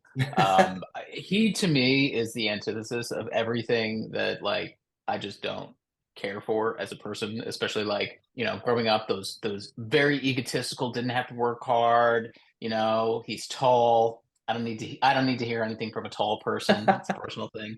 But I just, you know, he is very sure of himself. And Sure. there is a level of overconfidence that can be a little bit of a turnoff. And I think he has taken a giant leap over that line, and he's there now. He's got that majority 4 working in his favor. He's going off on journeys. He's a smart guy. He knows he's smart. He throws his Ivy League education around like it's water in Fiji. So he's not shy about his privilege and his standing in life, and he's taking that into the game with him. And you know, I think their situation as Reba is good, but the second that goes south, people are going to start nitpicking for anything. And if I'm on that tribe, that's what I'm looking for as something to be like, I don't like this game. I'll say the same thing I said about Carson for him, is that he needs a swift humbling. I feel like he is very, very sure of himself, and I felt the same way about Carson last season. He did not get it, and I grew to like him anyway. So, you know, maybe I'll grow to like Napoleon Dynamite Light here. Say this, because I agree with you, Ty, and Matt as well. Ty, especially with the Carson thing. I know we're not talking Survivor 44 here, but like this man is like still on Twitter being like, "Oh, Jeff did this because of me." I'm like, dude, let it go. Like, let it go. It resonated on the island too. It's like I made 155 puzzles before I came out. We get it. Anyway, going back to 45, to go on a journey. This journey, I think, is the best journey we've seen in the new era, in a sense of, one, and it could be the 90 minutes, didn't take a fuck ton of screen time, which is great. And two, I don't love like you pick out of this bag, you get that. Like I like that there's like a choice, right? Yeah. And I like that before the choice, you have time to collaborate because you see Drew. Drew is analyzing Bruce. He's analyzing Brandon. Bruce is not given a lot. Brandon's given the fucking encyclopedia, right? So of Lulu. So there's two different perspectives there. There's two different approaches there, and it just allows more gameplay, which is always something that I love. And you never know because I know that we said in the commercial break, like tribe swap. We might talk about speculate. I definitely think that they are getting tribe swapped in this season. I think it's I been hope so. 4 seasons of the new era, right? I think that they've flirted with the tribe swap with sending one here, one there, whatever. I think it's time for like an organic at the final 14 7-7 split. Like, oh, I would love it. Like 2 rounds before the merge, whatever it may be. I definitely think that that's a possibility. But going back to it is, I do love the way that they were able to speak, they were able to talk to each other, and then they had to choose a path. So we see that we have Drew, we see that we have Brandon, we see that we have Bruce. Bruce playing peekaboo before he leaves. That's always fun, I guess. But regardless, they get there, and I want to hear what you guys think about Bruce's approach versus Brandon's approach of the way that Drew, because Drew, was talking, he was narrating that journey in a sense. So, Yeah. Matt, what do you think about Bruce giving nothing, Brandon giving everything? I listen. I in my head I want to be Bruce, but I'm going to end up like Brandon. Me too. I am a social person by nature, and if I'm in that awkward 3-person situation, I'm just vomiting whatever I can think of to keep interest levels high, keep people engaged, whether they're listening to me, maybe I can reel in a couple of things from them and just sort of like, throw some bait and see what I can get. And probably by the end of it, I'm really revealing everything. So I know what Brandon's doing, and I know he's doing it because he thinks he's building that social trust, and I don't blame him for doing it. I think there's a good argument for it either way. But I think for him, possibly, given the situation with Lulu in general going into that journey, any olive branch he can extend beyond his tribe is probably a good move. Also, so yes, I think Bruce should have given a little bit more information, obviously, because it's good to share a little bit. If you share a little information, that can be seen as trust, and that could go a long way for them if they make it to a merge or a tribe swap or something. But to defend Bruce a little bit, it's harder to explain your tribe dynamics when you haven't gone to tribal yet. It's really easy for Lulu and for Brandon to do it because they already went to tribal once. They know there's one clear person on the chopping block. So if they're going to go home next anyway, might as well tell people like, hey, like this person is definitely on the outs. Like, it's not like he said like, oh, Caleb and Sabaya are a pair. Like Sean is the number 3, I'm the number 4. Like he didn't say all that. He was like, Emily is is just like when she was going after Bruce. That's her personality. She's on everyone's radar. Like that's something easy for Lulu to say when there's just one person that is going to be the next target. For Bruce, they didn't know who's going to be the next target. They don't know how it's going to shake out. There's not much for him to, report back. Obviously, giving a little bit more would have been nice, but it's hard for him to give like too much because then, it could backfire on him in a tribe swap, or if like Drew was to share this information or Brandon was to share this information before they even went to a tribal, like, oh, I wanted to go after this person. Now they know. So certainly, like Ty, what do you think? Like, are you Bruce or Brandon in that situation yourself? And also with the way that Brandon and Bruce handled, what we saw, what do you think? I mean, Bruce was definitely too rigid about it. I think Drew was probably right in the right spot. We didn't see him share much. He was the kind of he was kind of the narrator of the situation, but basing on what he was saying by what Brandon was saying and but versus what Drew was saying, I imagine he was, or Bruce was saying, I should say. I imagine that he is, giving similar energy to Brandon in that situation and kind of building that bond. That bond is now gone, but which he'll probably be sad to see that Brandon is gone when they come back, especially after kind of being like Emily's on the outs. But yeah, I think that Brandon probably played it more toward the right direction. But I think that Steven, you had a great point as to why he was able to say more. My thing was, I was curious. I wonder what Bruce and Brandon's advantages would have been, because I bet they were something different at each path. They wouldn't do 3 safety without powers. No, it would be different. It would be the like knowledge is power, maybe. Inheritance. And then Inheritance would be fun. Is that the one that Sarah had last season and didn't get to use? Didn't get to use. I feel like definitely see the Inheritance in one of the journeys, I think.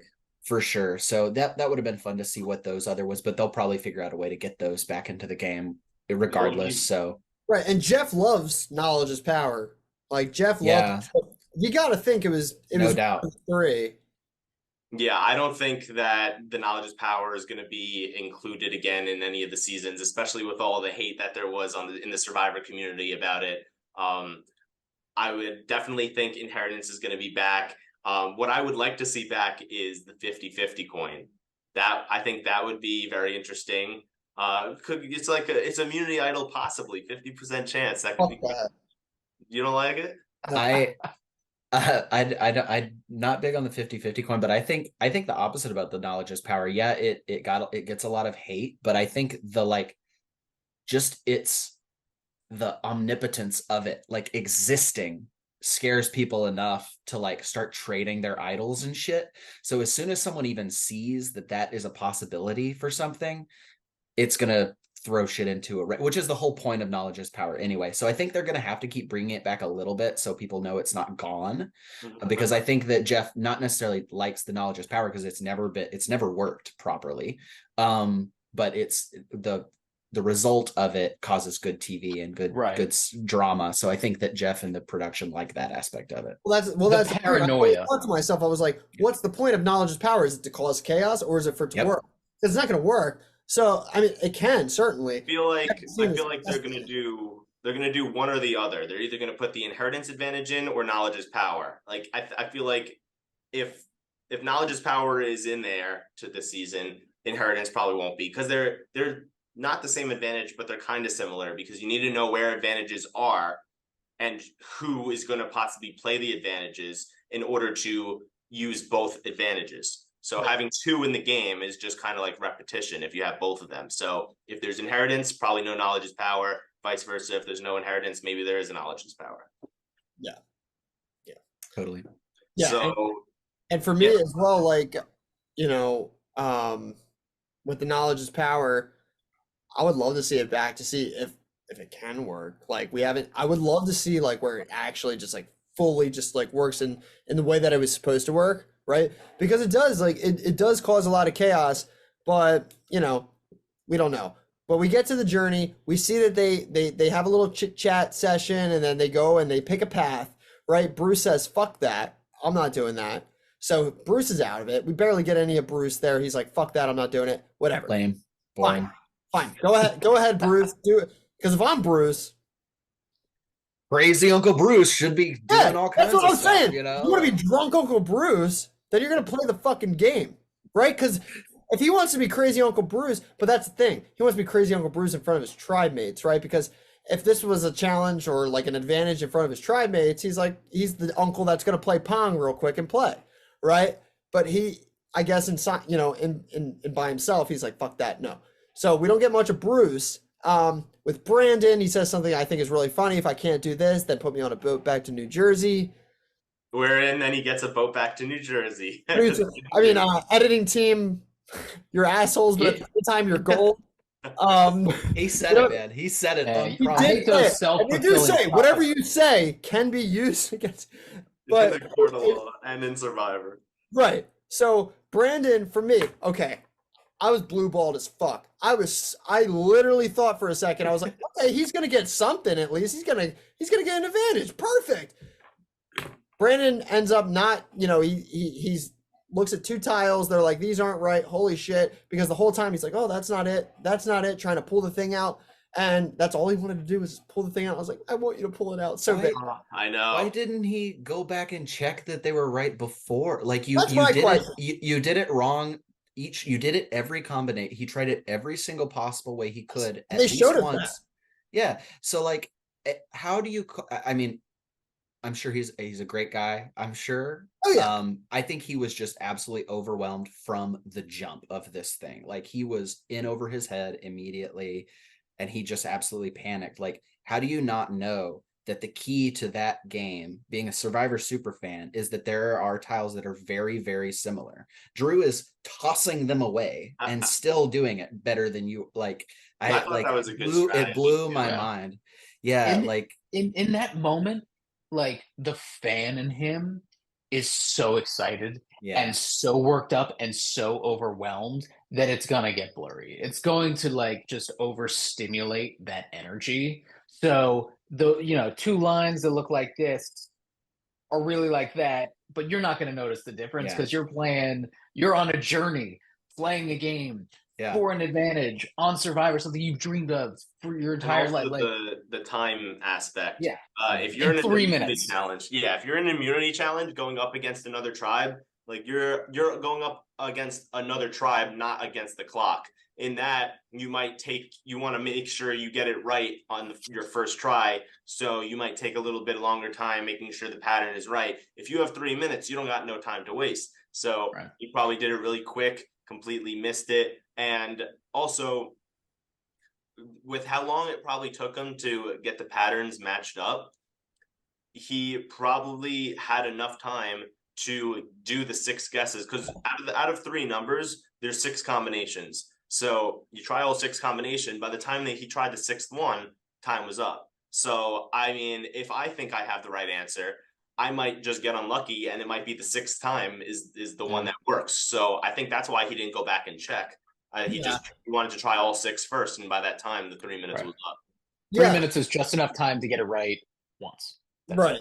Yeah, and it's tough. And honestly, I don't know if anybody else. I was kind of shocked. I was like, I don't know, like 3 minutes on. Like I feel like they should get like 5 or 6. Like that's. I thought that was a tight. Also, yeah. It's tight enough to make people not want to do it, which is the point, right? Like if they gave him 5 minutes, maybe Bruce is like, oh yeah, I'll ace that thing. Like you could go back and check it. So I'm sure that they picked that amount of time for a very specific reason. It's really sad for Brandon that he wasn't able to just like pull out the. I know he really wanted to do it. That's, he was that's like, all he I wanted to do. Pull it out for forever. Well, right, and I wanted to say it. something like performance anxiety, and he touches on it a bit, like performance anxiety in a sense, like it's a thing, like whether it's Survivor, like I'm a musician myself, and like one time, me and my band, like we use like live tracks, and for those who don't know what live tracks are, is like, we play like our instruments, but then we have things coming through the mix as well that are on like a metronome, and then like the metronome is silent, obviously, so you don't hear that in the crowd, but it keeps us on time in a sense, and it sends other things that we can't play live out to the mix. And it went poorly once. You heard the click. We were not on time. It was terrible. And we played in front of like a couple hundred people. It was terrible. So the next time it took a while for me to play on stage confidently, right, with the people that were on stage with me, and in Brandon's sense, his tribe, right? I felt like it because I was in charge of the tracks, and for his sense, he was in charge of whatever part of the challenge he was doing. So you start to develop that that you lose that confidence in a sense. And then you're just like, what is my worth out here, right? And then you have a confessional of Sean being like, what can you do, right? So he must have been feeling that because he's socially aware enough to know, like, I fucked up these challenges. Like, what can I offer? Like, we don't want to go to tribal. You want to avoid tribal. Early on, you need people that are going to help you avoid tribal. So it's definitely, I feel like he was definitely in his head a lot, which sucks. But in a sense, I do love the way that he was able to like, throw jokes in there, be witty, be fun, be very positive about every low that he had, because I don't know that I could say the same. So it's something that I definitely respect. But yeah, so Brandon does not end up getting the advantage. He's going to lose his vote. We get Drew. Drew he lands the advantage, gets the advantage. He's super stoked. They go back to camp. Drew, Brandon, I don't know if we heard much about Bruce, but Drew and Yeah, we Brandon, didn't hear about Bruce, which I thought was interesting. which is Hopefully we probably hear like about whatever, it. but it probably means that it doesn't mean much. But Drew and Brandon, they tell their tribe immediately. I want to know, like Ty, like, are you doing the same thing in that sense? It depends on what I got. And I think my immediate thought in this situation was that Drew did the right thing, because I think that safety without power is like, it's a good advantage. It's not something that is like, we've got to get this guy out before he Well, it's uses like, how you safety gonna fuck without someone power. over with a safety without, Right, yeah. right. Like, you have to keep them completely in the dark. I mean, it's an idol without being able to vote and without the like show of it all, right? So like, Yeah. so I think that it's okay that he told his tribe he did it to build, like, any of us can use it. Probably wouldn't actually give it to anyone on his tribe, but he'd probably share it with the people he was close with. So I think he did the right thing. Brandon, I mean, he's just in a situation of like, I've just got to like lay all my cards on the table and like hope that you guys keep me around.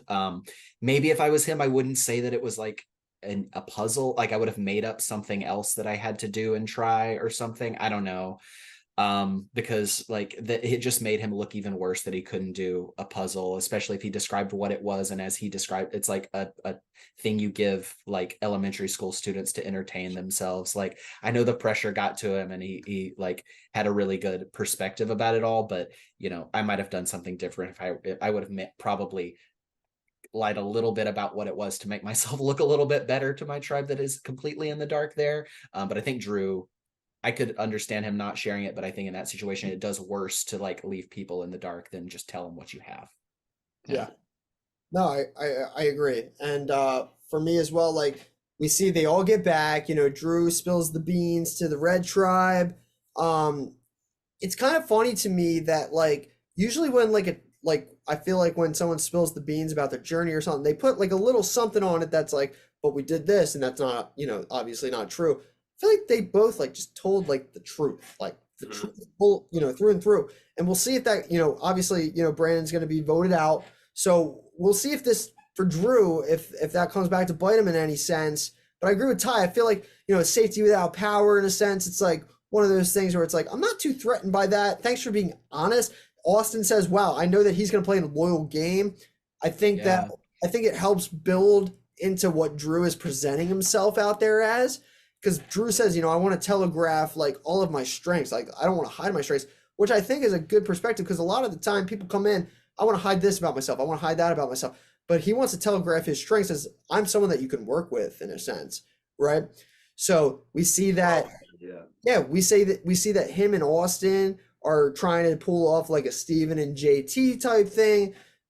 Julian D are close. That's a solid 4. Obviously, you got J Maya and Sifu on the outs there. Bruce comes back. We don't hear anything really about that. Brandon, I wish we did hear from Bruce, because I feel like that was honestly, even though the other two actually played, I feel like the Bruce reaction would be the most exciting to see, especially with Katura, because if Bruce comes back and says like, oh, I didn't risk my vote, Katura is probably gonna be like, oh, he definitely risked it and he won an advantage. Like, he's definitely lying. Like, maybe that comes into play if they ever go to tribal and like they say, oh, Bruce definitely has an advantage, he's totally lying or something like that. I don't know.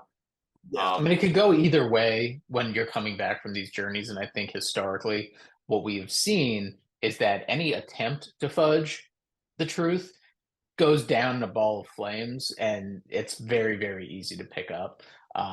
With so many of these journeys, regardless of what the outcome is, it could go really, really well, or it could go really, really poorly. I think in Drew's case, they're still in that honeymoon phase. They're riding high. He's in that 4. He feels confident. He feels comfortable.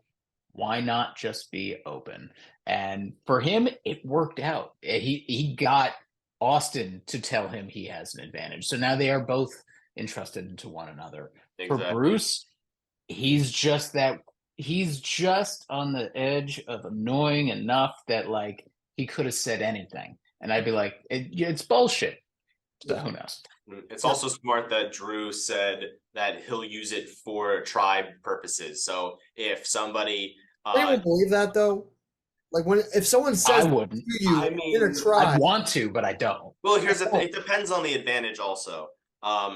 Safety without power is not something that you can really share with the tribe, because if someone in your alliance is about to be voted out, if you give them the safety without power, now you're probably going to get voted out because you're aligned with them, because they're no longer going to be able to vote. If they were on the bottom and about to get voted out, that means that someone in your alliance is about to get voted out no matter what. So it didn't really work well for that advantage specifically, but and yeah, most people are like, yeah, obviously I'm going to use this on myself over the tribe. But whenever someone says that in Survivor, I feel like a lot of people want to trust that, want to just like feel it's genuine. So early on in the game, I feel like that's smart.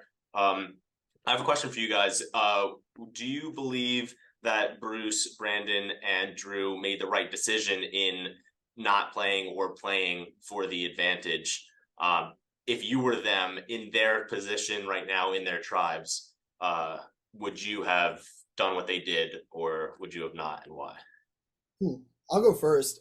I think Bruce made the right decision. I do too. I think Drew made the right decision as well, because I think he knows his strengths, and I think that he was confident that he'd win the puzzle. Like if I'm Drew and I'm that confident in myself, because we see the first fucking thing we hear in Survivor 45 is a pan to Drew, and it's just like, I'm the smartest person to ever play Survivor. So if he really feels that way about himself, then good move for Drew. And he ended up, proving everyone wrong at home that said he wouldn't get it. Maybe he got it. Brandon, I'm a cross up, because I can see a world where why he would do it and why he wouldn't.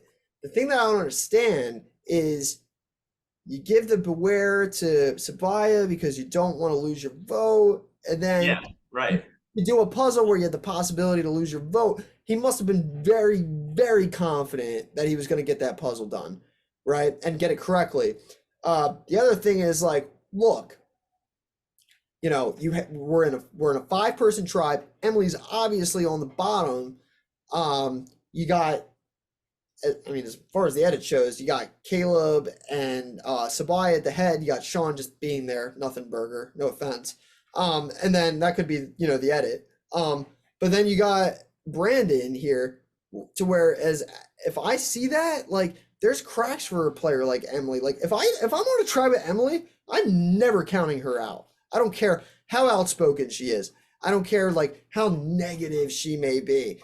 Like there's something about her where I'm just like, I'm not discrediting that. I don't know that I'm risking my vote there, because your vote is paramount, especially if you remember episode 1, where Brandon's like, I'll play my shot in the dark. And then Caleb and Spire are like, well, like, I don't know if we can, like, we're putting trust into him. If he's not going to vote with us, like, how do we trust him? And when he's already struggling in these challenges, your vote is paramount if you're trying to prove your trust. So I don't know if I would have done it if I were Brandon, but the super fan in him took over, like the confidence in the puzzle took over. So that's where I'm a toss off. If I'm Bruce, I'm not doing it. If I'm Drew, I'm doing it. If I'm Brandon, it can go either way. Yeah, the whole thing with like Brandon giving up the beware advantage because he didn't want to lose his vote and then risking his vote, that shocked me. But his explanation for why he wanted to do it was because it was nothing physical. It was a puzzle, but it didn't seem like a legit like puzzle, like jigsaw puzzle or something like that. It was just like you match patterns together and then you put in a code. Like it didn't seem that difficult. And like he said, like if I'm doing so bad in challenges, like if I can't just do this, like I'm not going to do well in this game. And that ended up being the case. So I guess I understand why he did it. Strategically, I feel like he shouldn't have, but I feel like he had nothing to lose because he was already kind of on the outs of his tribe just because of his physical ability. It would have been nice to say like, oh, I got an advantage because I won a challenge. Like that could have been something that actually helped him. And definitely Drew, I believe, should have done it. Bruce, I think shouldn't have done it because if he lost his vote, now the guys have 2 votes, the girls have 3. Bruce already going into the journey knew that the girls were working together. So if he lost his vote, him or Jake are gone. And he thought he was the biggest threat. So he's thinking, oh, if I lose my vote, I've just voted myself out of the game. So I think that's smart for him not to do it. So what do you guys think, Ty, Matt? I think Bruce should have done it too, but I think they all should. I think you got to I think you got to do it if it's in front of you. Like he says he's really bad at puzzles. That's not even really a puzzle. It's literally a matching game. Yeah. So, and you know what it is. So I think like him not doing it is, I mean, I would have definitely done it if I say I definitely would have done it. If I'm out there and I'm going on this journey, you know what it's going to be. If you're volunteering to go do it, you probably want to do the thing, but I understand him not doing it, but I think they all should have done it. I think anyone that goes on a journey should do it. The difference between that and the beware advantage is you don't know what's on that, piece of paper. You don't know what you're getting yourself into. And that to me is just too much unknown. And from his perspective, way too much of a risk. At least with this puzzle on the journey, he sees it. He's reading what it is, and he knows enough about that type of game to know I have a reasonable shot. So for him, any ounce of confidence in that moment is enough for him to take that shot. Good point. Good point. Steven, why don't you take us to the immunity challenge? Obviously, the journey had what the journey had entailed, but we have an immunity challenge. Someone is getting voted out of this episode. The immunity challenge. I love this. My bucket list, if I ever play Survivor, is two things.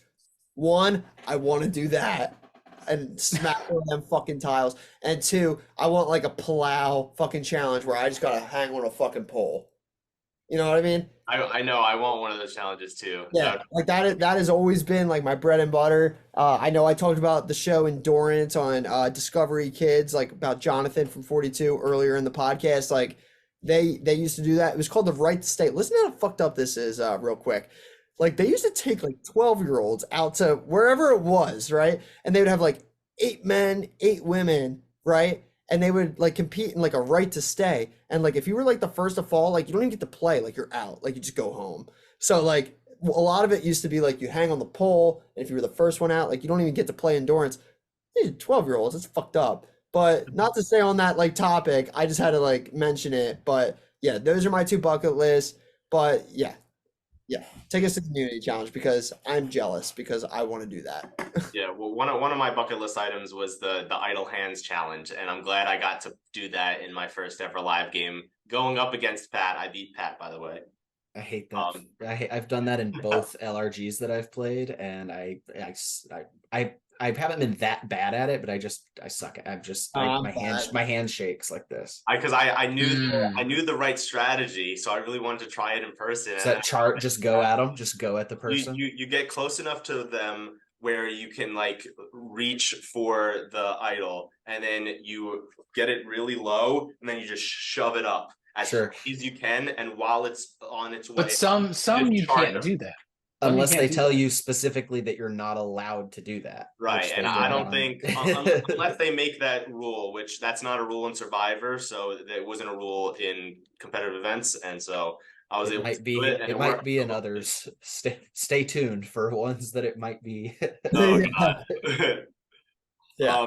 Okay, so the immunity challenge, they have a new rule, and I love this rule. This is how it used to be, and I'm glad they brought it back. They brought it back because of Claire sitting out so many times. You can't sit out of back-to-back challenges, which I like that. Makes them feel more strategic about who sits out. So as far as I understand it, this is actually the first time that this is the way it is. The way Jeff has always said it is you can't sit out back-to-back challenges, but he meant back-to-back in a 3-day episode is what the rule with the reward and immunity. Right. It means reward then immunity. So now that it's only immunity challenges. Claire Rafson's impact is that someone can't just opt out at all times anymore. I wonder if Sandra will be upset that Claire is claiming this rule, because Sandra used to set out of every challenge that she would possibly get an opportunity at too. I feel like the only challenges Sandra wouldn't sit out of is if there's a puzzle that she thinks she can do. And then she'd be put on the puzzle. If there was if she had to participate, that it wasn't a puzzle, that was the Sandra sit out bench. This is a good challenge. This is a good change though to mix it up to where the same person now there's a little more strategy to it, especially if one tribe's getting decimated. You're gonna have to put people in that may not be the best at certain things at some point and make it more even. So it's definitely a needed change at this point. Right. No, And for it. Yeah. yeah, and then I'm really happy they brought back rewards during the immunity challenges. It's been no rewards the past few seasons to make it harder on everybody. Now they got the fishing gear, so that's awesome. So Sifu and Katura sit out. Smart to sit out Sifu because it has nothing to do with physical ability other than swimming. So now he can definitely participate in the next one, which probably will be some sort of strength involvement because there was no strength involvement in this immunity challenge. So that was good for Reba. And there's really not too much to say about this immunity challenge other than Lulu was a very close second place when getting to the puzzle. And then by the time Reba and Bello were done, they had 5 to 6 puzzle pieces. I paused it when it showed their puzzle at the very end. I think they had maybe 5, maybe 6 puzzle pieces on the actual puzzle. It's really bad. Terrible. Brandon tried the same piece in the same spot like 10 times. You can see from your couch that piece doesn't go there. Like what are you doing? That's what I was like, what are you doing? The sizes were not even close. He was just not focused. That leads me to this. So we see the immunity challenge, like, Reba and what's the blue tribe? Bello. Bossing it out. They're like, we see the split, the camera shots like, oh, is this one first? We see that they win. Lulu's going back to tribal because they're going to lose the challenge. Funny as shit, Kendra, like, on that balance beam, looked like it hurt. God. But they made it like that was okay enough to where we could laugh at it. So both times I watched it. Yeah. Medevac. Oh my Medevac. Yeah. No, both times I watched that, I physically went like, oh, and literally my whole body because it just looked so bad. Yeah, oh my God. Yeah, I can't even imagine feeling that myself. But yeah, poor Kendra there. At least she doesn't have to go to tribal. But yeah, I was thinking to myself there too. I was just like, man, like Lulu, like they're so like behind. Like they actually weren't behind. Like, correct me if I'm wrong. Like, were they the first to get to the puzzle? They were barely second place by maybe like 20 seconds behind Reba. Like, not even. Also, Bello was like, because of Kendra, was like super behind, and they lost the first place by like 2 seconds. Yeah. Like, Brandon and Kelly are really good puzzle solvers. They're in the swing position also in their tribe. They're in a perfect spot because nobody wants to get rid of them because of challenge performance in puzzles, and they're also, aligned with everybody. So yeah, I definitely think if there's a puzzle and Bello doesn't have this huge like disadvantage in the challenge where they're like way behind to get to the puzzle, like I feel like they're gonna win immunity every time. Yeah. But yeah, so after the challenge, it's Lulu for the rest of the episode, and it's really between Brandon or Emily. Definitely them no matter what. They literally say it in front of everyone. They're like, Sean, Caleb, Spaya, go talk. Something we didn't mention earlier in the podcast was that Caleb has tried to form a tight relationship with Emily. He understands her a little bit better now, thinks that he can mold her into and nurse her back into being a better player. And that's what Caleb's trying to do, just in case Emily does stay, or they have a tribe swap or something, and they're put together. That's someone who Emily can rely on. Emily doesn't have anybody, so Caleb being the first person to go to her and try to align with her automatically makes Caleb Emily's number one ally, which is definitely huge. And especially with Brandon going home this episode, that's going to be very important for Caleb because, I don't know what's happening in the next scenes, but the fact that Caleb's name was thrown out, I don't think that was legitimately thrown out, but probably some editing thing, but if it was actually thrown out, Emily trusts Caleb no matter what. So worst case scenario, it's a 2-2 vote split, and Emily would vote with Caleb. Yeah, but I see what you're saying there too, and is one of those things with like Lulu as well is, you know, they're down to 4. Brandon's gone, Hannah's gone. Who the fuck is gonna do their puzzles? Like, like if they thought Brandon was the guy, and whether it's anxiety based or just like skill based, like wasn't able to get those puzzles done for them in that sense. Like, who is gonna like? Because like I'm not convinced that like cutting Brandon is like the end all be like. I just definitely think that there's like they're just not a good tribe like as far as No. challenges go, and whether that's something to say about like the the way that they orchestrated the tribes or like whatever, but I don't know, man. I think they're gonna just be, knocking the door at tribal council like for the Yeah. next couple weeks, which is gonna be crazy. But yeah, like who is gonna be like their puzzle person? Is it Yeah. Sean? One of our viewers asked that question, so we'll definitely get to who's going to be the puzzle person on that tribe later on. But so going into the strategy talk, Brandon says he's very loyal, but he sucks at the challenges. That's the main reason why they're thinking about voting him out and possibly voting to keep him. It's mainly not about Emily. It's more about, do we keep Brandon because he's loyal, or do we vote him out because he's bad at challenges? Sabaya wants Emily out, but she doesn't have a vote.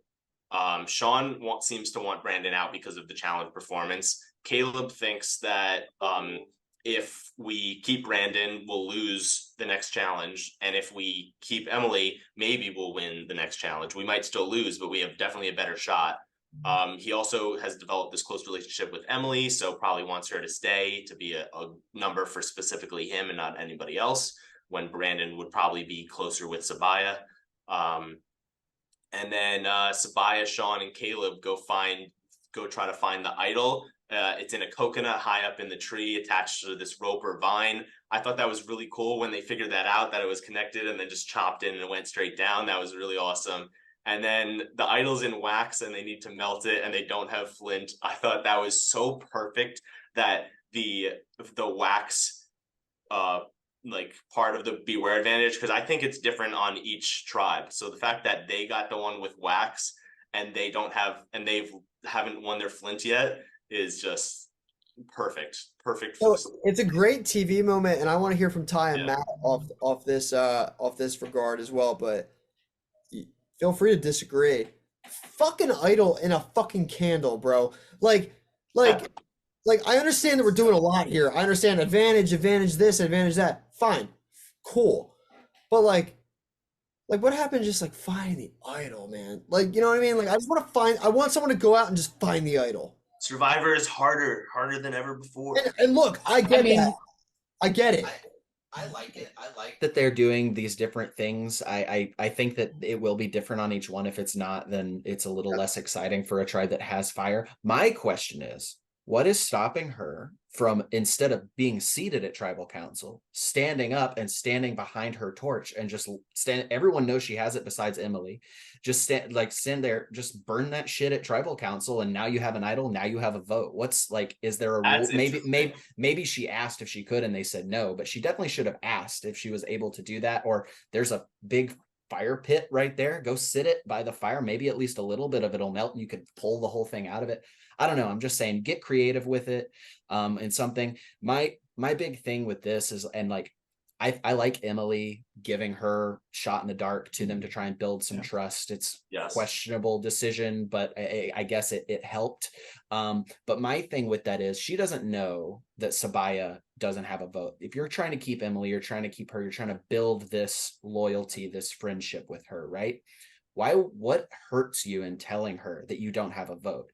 Did you notice when the vote happened, he reads 2 votes, that's enough for Brandon, and Emily goes, Emily was shocked. I'm like, look, like That was a bad move. It's a bad move on Sabaya's part. This is my hot take. Sabaya's going to be the next person to go from Lulu, and Emily is going to infiltrate her way into them and work with Caleb and Sean. And Caleb's going to see Sabaya's got an idol or close to an idol. She's saying my name, if that isn't a red herring, which it very well could be. But if something like that is happening, so you're trying to build trust with this person. Now you've done something immediately that will show that you are not telling them everything when you, I don't know, you're trying to build that. And I think that's just a bad read on her part to not just completely be honest there when Emily has no power. So like, I think it hurts you nothing to tell her the whole truth in that situation. And I think it's going to bite her if she didn't do that. I think Caleb is very perceptive in the sense that doing the comforting with Emily is just shoring up his options. So when it does get to that crossroads of Sabaya being all of a sudden the girl with the idol, that suddenly makes the red flags go crazy. And then you still have the shield in Emily, because for him, Emily is always going to have that first 3-day glow about her where she is a potential flight risk. So he's definitely keeping all of those asterisks available to push forward if need be. As far as the candle idol, I mean, go Yao Man, melt it in the sun, take some glasses, do anything. Brandon was trying. I know. I appreciate the ingenuity of the idol placement. I would have even carve it. Like, did we have to melt it? I don't know. I'm not reading the paper. I think you had to, yeah. Nah, whatever. I would have cheated. I would have tried to think outside the box unless otherwise noted. So I'd be very glued to that paper with the rules. Well, right now they have a machete, right? Okay, so then they could have carved it, I guess. There's options. Whittle a toy soldier, get an idol out of it. I don't know. There's certainly options, and it's not that I'm like, oh man, like idol and a candle, that sucks. It's more of just like I just miss like the elements of just like you're in the woods and you're just like, there it is. Holy fuck. The hunt is fun. The hunt is exciting. Definitely fun for sure. But Survivor has its way of doing things with jazzing it up and making things different. And as long as Survivor's on my screen, I'm not going to be the guy to complain. So I feel like once those idols are played, like once Sabaya plays her idol or it's gone. When someone finds the re-hidden one, that one will be the more like traditional, like post-merge sort of. Yeah, no, I agree. So yeah, I would like to see an idol hidden at Tribal Council. That I've been waiting for that. It's been 45 seasons, never happened. It's like the perfect place to hide it to make it exciting for the audience and also like a risk to go get it in front of everybody. I think Adam Klein Australian Survivor, and it was awesome. I think Adam Klein has a petition you can sign to make that happen. Yeah, right. Yeah. Some live games are ahead of the curve when it comes to a lot of live games. I'm always when I got voted out in one game, somebody the other person we were trying to get out found an idol at Tribal Council. It's tough. Yeah. So they were worried about losing again, right? So they're trying to decide who to take out, Brandon or Emily.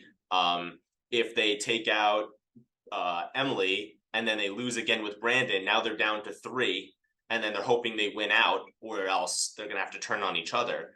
Or they could keep Emily, who might be someone who would flip on them at the merge or the tribe swap, but give them a better chance to win the next challenge, so that if they do lose one more challenge before merge, they can easily get rid of Emily and keep their 3 intact. I think that was the main reasoning behind why they ended up voting Brandon, even though he was super loyal, because they probably the very next Tribal Council he would have gone anyway, so might as well get him out now and give them a better chance of winning. So I totally understand the move. It makes sense for me. I feel like they made the right decision, as long as they lose again, because if they don't, then Sabaya is in a tough position. But at the same time, Emily's more against Sabaya than Sean and Caleb. So I feel, and Caleb and Sean were the ones with votes. Sabaya didn't have a vote. So, I mean, ultimately they did what was best for their game. Yeah, the Emily apology tour definitely helped her case a lot. I feel like she is so like she is like Bizarro Spencer Bledsoe, who needed an entire game to realize, hey, maybe I'm rubbing people the wrong way. Like she figured out pretty quickly that she needed to change her tone. And the irony of all of that is that it took Brandon to help her realize that as well. So, in a lot of ways, regardless of what happened with Hannah on the tribe, I still think Brandon finds himself out at second just because of the way the dynamics were and the way that the personalities are of the people on that tribe. I think he's always going to look to reassure people and build people up. And unbeknownst to him, he's building a lot of confidence in other people. He's building a lot of strength, and he's giving people the opportunity to think outside the box and give themselves other options and other avenues. And with Caleb already making those inroads with Emily, now she has the confidence to go and make her apology tour, to go make amends with folks. Like she inherently just made herself a much more workable person for that duo. I guess trio if we want to include Sean in that. But yeah, it's a stronger four in that sense.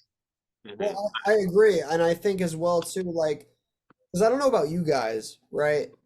We might have different opinions on this, but it's like one of those things where you have to think to yourself. They thought to themselves, are you gonna keep someone that might be a little bit more negative, a little harder to work with, someone you might not trust as much, or are you gonna keep someone that you can trust, someone who's gonna give you good stories, give you good humor, gonna give you a laugh in the middle of Fiji and when you're hot as shit and starving, but just doesn't have the challenge performance to standard and to avoid tribal. Like it's a hard decision to weigh, but it's like I want to know what like three of you, and we don't have to expand on this. I just want one word. I want Emily or Brandon. If you're in that three if you're Caleb, Sean, or Sabaya, are you keeping Brandon or are you keeping Emily? Matt, who are you keeping? I'm keeping Emily. Ty. I think it depends on who you are of those three, but I think that they were right to keep Emily. In general. In this specific scenario, when it's so obvious who is tearing down your tribe in immunity challenges, I would save Emily. In the games that I play, I'm always someone who likes to keep loyalty over challenge performance. Like, I don't care if we lose every challenge. If I can go into the merge with people I know I can trust 100%, and even if I'm down in numbers, I can try to be a swing vote to people. Like, I'd rather that. But in this situation, they've lost two so early on to the point where if they lose two more, you're down to two people already, and one ally is worth nothing. So in this situation with them, I would choose to. It's demoralizing. It's demoralizing to lose and be that tired and hungry and miserable, and you will do anything. And it was repetitive. And it was repetitive for Brandon. That was 1, 2, 3, 4. That's 4 challenges. He lost more than any of them. Yeah, 4 challenges. He was the main reason in pretty much every single challenge. No, he was the main reason in all 4 challenges. Yeah. Yeah, and Sean said it. Sean said, what does Brandon have to offer to our tribe other than, his loyalty and maybe his sense of humor, right? And that's something you definitely have to consider. So we end up getting a tribal. Emily, it's between Emily and Brandon. In my opinion, I don't know if you guys agree, like, especially second half of the episode and forward, it screamed Brandon's going home. Like I kind of just knew that it wouldn't be Emily. Like it was kind of just like it was screaming Brandon, in my opinion, right? I was scared for Emily just because the title of the episode was to bring a bazooka to a tea party, and she's the one who said it. So I was like, oh no. Right, but the thing with I don't know, I just saw that there's no world where Brandon's going to survive this at this point. So Brandon, ends up getting voted out. How many people voted? Fucking 3. Free. All for Brandon, 3-0. Right. So Brandon's kind of like a Zach Wurtenberger, like Wurtenberger here. Like he's never voted, he's never written on parchment, right? I know that No. sucks for a super fan. Like he did I just know, win like the game, that's but all he you want never to do got is to play it. right. So Brandon ends up going out here. I do think that this makes Lulu a stronger tribe for challenges, especially morale wise. They might miss Brandon's humor and his wittiness and his sense of humor, right? But at the end of the day, you want to avoid tribal. You want to avoid tribal, especially in those early days. Those early days are paramount, right? If you can avoid tribal early on, that's a good sign because you don't want to go out early or have the risk of going out early. So, I think getting rid of Brandon in that sense, good for Lulu. We'll see if it works out for them. But yeah, so Yeah, anything you want to cover off with that tribal? there's a few more things I just wanted to say real quick, and Yeah. then we're all gonna answer some questions from our viewers. So one thing I wanted to mention was that Jeff was the water boy of his basketball team, and Fitting for Jeff. You buying that? Are you buying that story? No, not at all. Not I at all. don't think so. I think he was. Why just am I listening to his stories? Yeah, I had the same thought. I was like, "Are you God kidding God me?" bless him, but no thanks. He needed a confessional himself. Those tribals are so long. You're telling me that they had to include the part where Jeff talked about his water boy. I don't know. It's a Yeah, it's a fun anecdote, but like let them come to the realization. No, don't like force your story into their Right. everyone's trying to make a metaphor already in these tribal councils. We Right. don't I know he felt left out. He wanted to make Survivor's a lot like being a water boy. yeah. And then Brandon's like, "Oh, I'll be the tribe's water boy." It was like, well, here's the thing: the water boy doesn't play. If you're down in numbers, you can't sit out. So that was terrible for him to say, "I'll be the water boy." It was like, you can't be the water boy. You have to be a player. So right when he said that, I was like, "Oh, he's going home."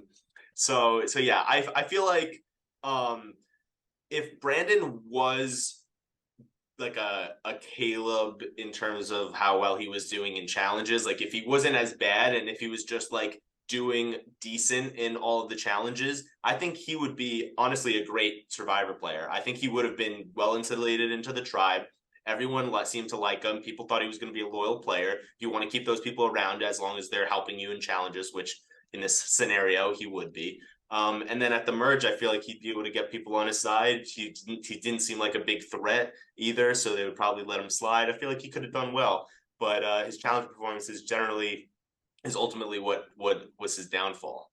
Yeah. If he was even like as good as like Suri or someone like at challenges themselves, like I mean, I don't know, if he just wasn't absolute dog shit at all of these challenges, he would have been fine probably. No, I don't Dean know. did a I don't great know a job. time.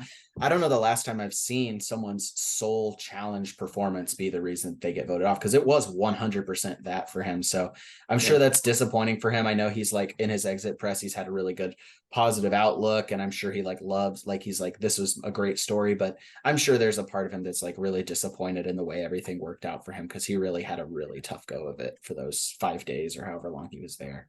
Yeah. He lived the super fans experience. I mean, he got to talk to Jeff on the mat. He got to go on a journey. He got to play these games and do the things that he felt he needed to do to feel complete. So Did about everything other than vote. Yeah. that's to me the wildest part of all of it. The That's simplest. crazy. Yeah. Yeah. All right. So then before we head to the questions, let's go over the scenes for the next episode. So, I mean, we kind of did pretty much go over them throughout this podcast, but I'll pretty much talk about it. So Dee and Julie catch Drew digging for something. Dee seems worried about Drew. That could cause some turmoil in that 4-person alliance. So we'll see what happens with that. Sabaya throws Caleb's name out to Emily. I think this was sort of editing from production. I think Sabaya didn't actually say it in that context, probably just said Caleb talking about something else, and Emily was probably reacting to like something else. I think they put it together. Or if that was actually her throwing his names out, probably just to keep Emily like, oh, you're not the next one to go type thing, because the only people to choose from are Caleb and Sean. And we find out the winning tribe wins a camp raid. So that's going to be interesting to see that little twist. Oh, speaking of twists, we didn't really talk about it last episode, and I wonder if it happened to this episode too. Does the winning tribe get to send one person to the losing tribe to like sit on their strategy time? Like I think that apparently was just a Kendra one did that time. in episode 1. Yeah, maybe that was just a one-time thing, and that's why they didn't include it. They would have had to at this one because it involved someone voting. So I imagine it was just the first time. That's a good point. Yeah. I'm still surprised. Point, I'm still surprised also that well, in general, like everyone was surprised that Hannah was gone, even Kendra. So I don't know if she had to leave before the vote happened, after she like voted or whatever. But that like, did Brandon not tell Bruce and them that Hannah was voted out? Like everyone was so surprised. Like, did Bruce not share that with them? I don't know. It just surprised me that everyone was so like. I wonder. Yeah, I wonder if maybe Brandon was like, I'm not telling you. I don't know. Yeah, maybe they didn't. Maybe he didn't say. Maybe they didn't ask. But I find that hard to believe. Yeah, no, that's interesting. Interesting. And a lot of interesting things with this season here. That twist is weird. And it's odd. It's always weird when something that has such a big impact doesn't make it into the show. Like on I think it was 42 that Omar had an advantage that like no one ever saw.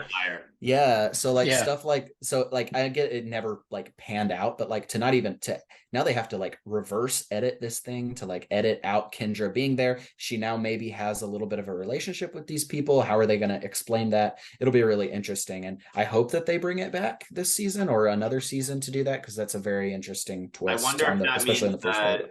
I wonder if that means that Kendra doesn't make merge and they don't. That maybe.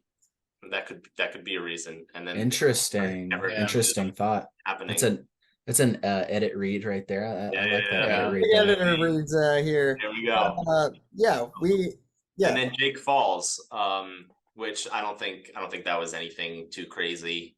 I don't think they'd show it like that if it was something serious. Like I would fucking like, I don't know about you guys, but like if I like got medevaced because I fell in the fire or something, like I would hope they didn't show it in the preview like that, where it's just like a subtle fall and then you just see smoke and it's just like I don't know.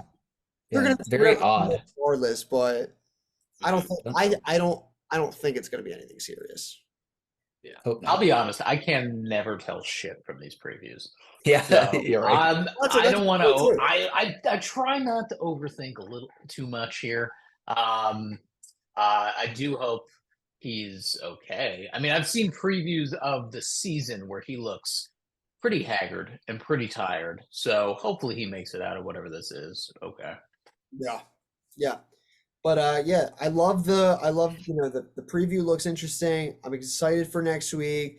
I love that we're getting 90-minute episodes. But when we get back, right? Brandon was just voted out. We got Survivor episode 3, 45 next week. But before we finish off here, we got some questions that we got to answer. Okay, we got some questions to answer. We got some Survivor pool stuff that we got to get to. So stick with us. We'll be right back after this commercial break. We thank you all so much for listening to Tribe Alliance Podcast. If you're a Survivor fan who's wondered how well you might do on the show, I host my own Survivor game on Zoom where you can play in online immunity challenges, form relationships and strategize in Zoom breakout rooms, and vote people off until we crown a sole survivor. My games are only 1 day long, taking place either on a Saturday or a Sunday from 3 p.m. Eastern until 11 p.m. Eastern. So if you are interested in playing one of my Survivor games, DM us on Instagram, let me know that you want to play, and maybe you will be the next sole survivor. Thank you all so much for listening to the Tribe Alliance Podcast. We are back and we are ready to answer your questions. We thank you guys so much for your engagement, for asking these great questions, and we're going to answer them right now. So, Steve, ask us a question. Okay. All right. Let's get the questions started off. The first question that was submitted was by our very own Patrick Johnson. No way. Yeah.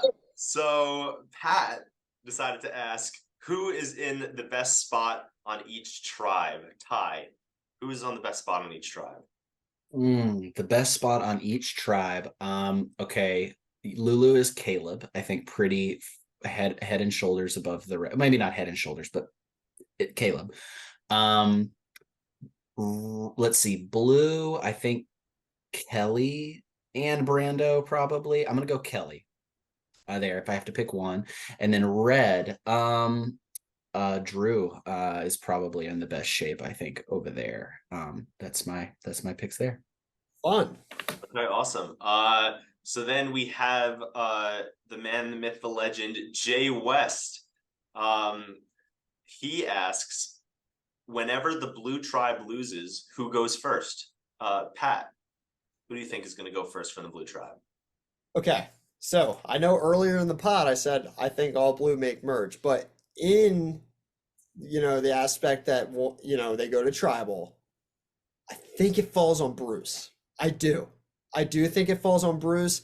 I'm not going to go into every wormhole into why I think so, but I do think for some whatever reason it would fall on Bruce if they go first. I think the girls are going to be strong. I think Brando's in on that. Some reason I just don't think Jake's the first one to go. I just got that feeling. Maybe it's my bias as I picked him first overall.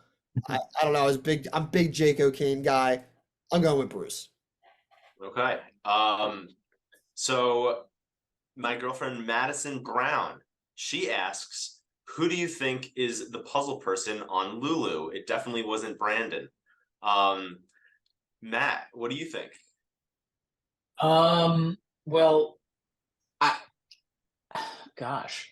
I mean, at this point, I'm gonna just shoot and say Emily.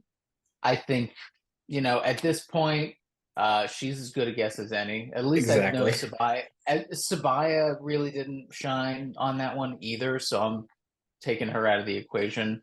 Sean, hell, it could be Sean too. I'm gonna say Emily though. She has a very analytical way of looking at things, so I feel like puzzles are sort of right in her wheelhouse, and I feel like she'd walk right into it and do well.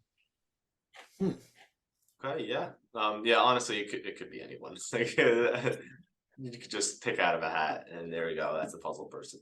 All right. So Bobby asks, with Survivor becoming more and more intertwined with complicated advantages, are moves like letting the other person get the beware advantages that seem positive actually a negative? And does this reveal that you're a strategic person?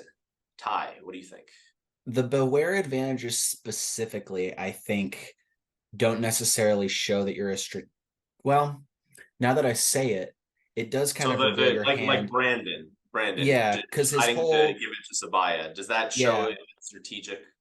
I guess it depends on the way you project it to someone.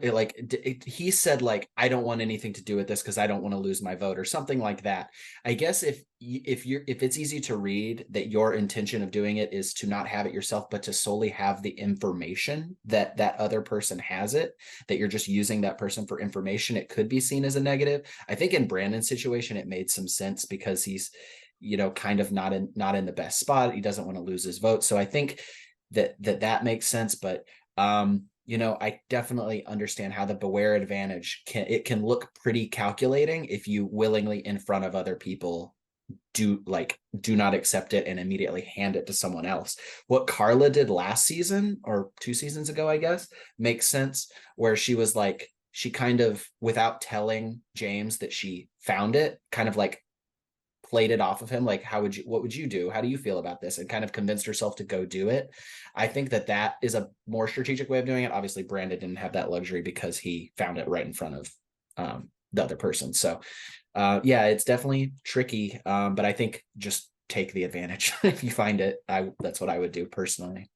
Yeah, if you think the reason is for giving it to someone else is because you don't want to lose your vote, I don't necessarily think that would be seen as strategic. I think it would just be seen as, your vote is very important and you want to keep your vote.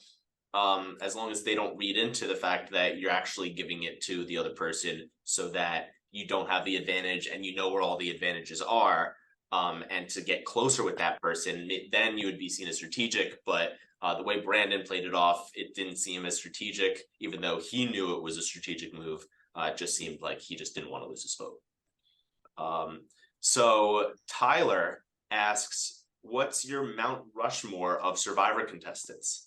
Matt, who is your Mount Rushmore? The 4 greatest Survivor players in your mind that encompass Survivor. Listen, I do not love Boston Rob. I really don't. So I'm gonna save it. I think Tony. I think Sandra. I think oh, no, this is where it gets sticky. I think you're gonna go Parvati. And gosh. Screw it. I'm gonna say Suri. Only because I think enough time has passed where her legend has grown to the point where it can't be denied that she is a great Survivor player. It really can't. And even Survivor winners will say, Three probably should have won XYZ. So listen, I don't really fucking think the buddy system was all that intuitive or ingenious. I think I learned it in camp, and that's about it. So, well, he was playing with a bunch of children, so that's what he needed. Like the fourth time, like I don't think throwing him a bone the fourth go around, or third, whichever play that was. Four. Yeah. All right. Get out. Yeah, I'm gonna sub out Rob and put Suri in there. Someone who I feel like is, because he's only played in one season, a little underrated in terms of like who's the best player, but I think he played one of the most dominant games. Someone who is definitely would be like an alternate for the Mount Rushmore, Todd Herzog. I think he played a good game. I think he could be a possibility for head on the Mount Rushmore too. I was waiting. Yeah. I was waiting to see if you were gonna say Todd or Earl. I was actually, I think, if we're going winners, I would probably, a personal favorite of mine is Tom Westman. Just from a domination standpoint, I feel like from the first 10 seasons, if you're gonna win, that's a hell of a way to win it, like a very decided way. You don't really see that again until maybe like Kim. Mm-hmm. So I think those are very impressive games that you don't really see a lot of. Oh, right. I forgot about Kim. Kim deserves a spot on the Mount Rushmore, or at least close to it as well. So I would say her too. Okay, so those were all of our questions from not Govind Menon. But so we put on our story that we will answer all questions that were submitted. He decided to make that a challenge, and he submitted an absurd amount of questions to see if we would ask them all. Yes, Govind, we are going to ask them all. We'll try to get through them quick. So all of the rest of these questions are from Govind. Pat, who do you think, who will be the most likely to go home next, and who will be most likely to go home fifth or just before merge? Christ. Fifth is very particular, and if anyone knows anything about me, I don't really like talking about fifth boot. You'll find out one day. Anyway, if I had to put my, all my eggs in one basket about who's going next, I actually think Red loses. I do. And I think you're going to see like a J Maya or Sifu go. I think that four, at least, they set it up for a reason. I do think that, honestly, I think it's Sifu first. And for fifth boot, I'm just going to throw it out in the fucking water. Sean. Ty, what would you do if you were Drew? Would you have been honest with your tribe about the safety without power? Yeah, I think in that specific situation with what he got and because of his position, then yes. I totally understand trying to come up with something as a lie or do it, but I feel like if they know if you got an advantage, you're going to have it you're going to have it there to show them. I think just going ahead and doing that, and it's not something that's so outrageous that it's going to make someone target you. So it's safe to do without people trying to target you. So go ahead and share that, because if you don't, then the what if could do more damage than it does to just go ahead and tell them anyway. Matt, what are your thoughts on the Austin and Drew duo? I'm a big fan of opposites attract when it comes to alliances, and I think that is a quintessential example of it. I think you've got the greatest elements of brains, brawn, beauty. Maybe Drew's the beautiful one. I don't know. But I really do think that they are a powerhouse duo if they can balance it properly. I'm totally in favor of it. That's the type of alliance making that I would do personally. So I think it's a good move. Okay, yeah. I also agree. I love that duo, the whole JT Steven type of relationship. Yeah. I can definitely see them doing really well. And Jeff said in one of the promos that this seems to be a season with a lot of pairs. So I can see them being a good pair in this game. Ty, who is your favorite player so far? Meaning, who have I enjoyed watching the most, or who's my favorite? That's tough. So my both. Who do you think? Yeah, so my Player preseason is your favorite to watch? Yeah, okay. So my preseason pick to win was Kelly, and this was before I saw that. Like, I guess that was easy pick because I like most people that I know that picked someone picked Kelly. So I guess like what Matt was talking about earlier with like her preseason like stuff was really good, and she hasn't done anything that's made me lose that. So she is one of my favorites as far as like a TV standpoint goes. I love Emily. I love watching Emily. I love that she is the antithesis to all the like positive energy that everyone's bringing. And now I feel like because it's so negative to her game, it's gonna like she's gonna revert back to being kind of normal. But I feel like her sound bites and her confessionals are still gonna be really fun and really I don't know, it's going to be interesting and kind of the opposite of what we're used to hearing. So she is one of my favorites. And then let's see. Yeah, I'm gonna go with Kelly as one of my winners, and Drew is in a really, really good spot too. So I think those two are going a long ways. But I do much prefer Kelly for as far as like a TV standpoint goes. Okay. And Pat, which players are your early predictions for most likely to return from the season? How about this? I'll give you one off each tribe that I can see returning in the future. For Lulu, I'm gonna go Caleb, actually. Emily was like someone who popped right in my mind as someone I could see like a two-time play, like I could see the arc going well, her going going far and then coming back. I'm gonna go Caleb, actually. Blue, I'm going to actually go with Kelly. I think Kelly's gonna play the best game on blue. I don't know if she's gonna win or not, but I think she's gonna be the most highlighted player for the duration, her Jake, but I think it's gonna be Kelly. And for red, can I make a bold prediction that none of them will ever come back? Yeah, I mean, like, all right. So I honestly, I don't think any of them will probably come back either. No discredit to any of them, but I see all of red as just like a one-time player. If I just had to give you three off the cast, I would go Kelly, Caleb, Emily, Flippin. So, yeah. I think that those are good picks. Yeah. Okay. So those are all of Govin's normal questions. And now we have some funny ones that he decided to add into the mix as well. We're going to do them rapid fire. Ty and Matt, both of you guys give your answers within 5 or 10 seconds, whatever you think you want to answer for these questions. All right. We got 4 questions. Here we go. Who is most likely to find a clam and not tell the rest of their tribe? Sifu. Emily. Okay, yeah, but Pat and I will answer too. Pat, what do you think? I like Matt's pick. I'm going Sifu. Yeah, I'm going Emily. All right, 2-2 split. We'll have to go to rocks. Yeah, we're going to rocks. All right.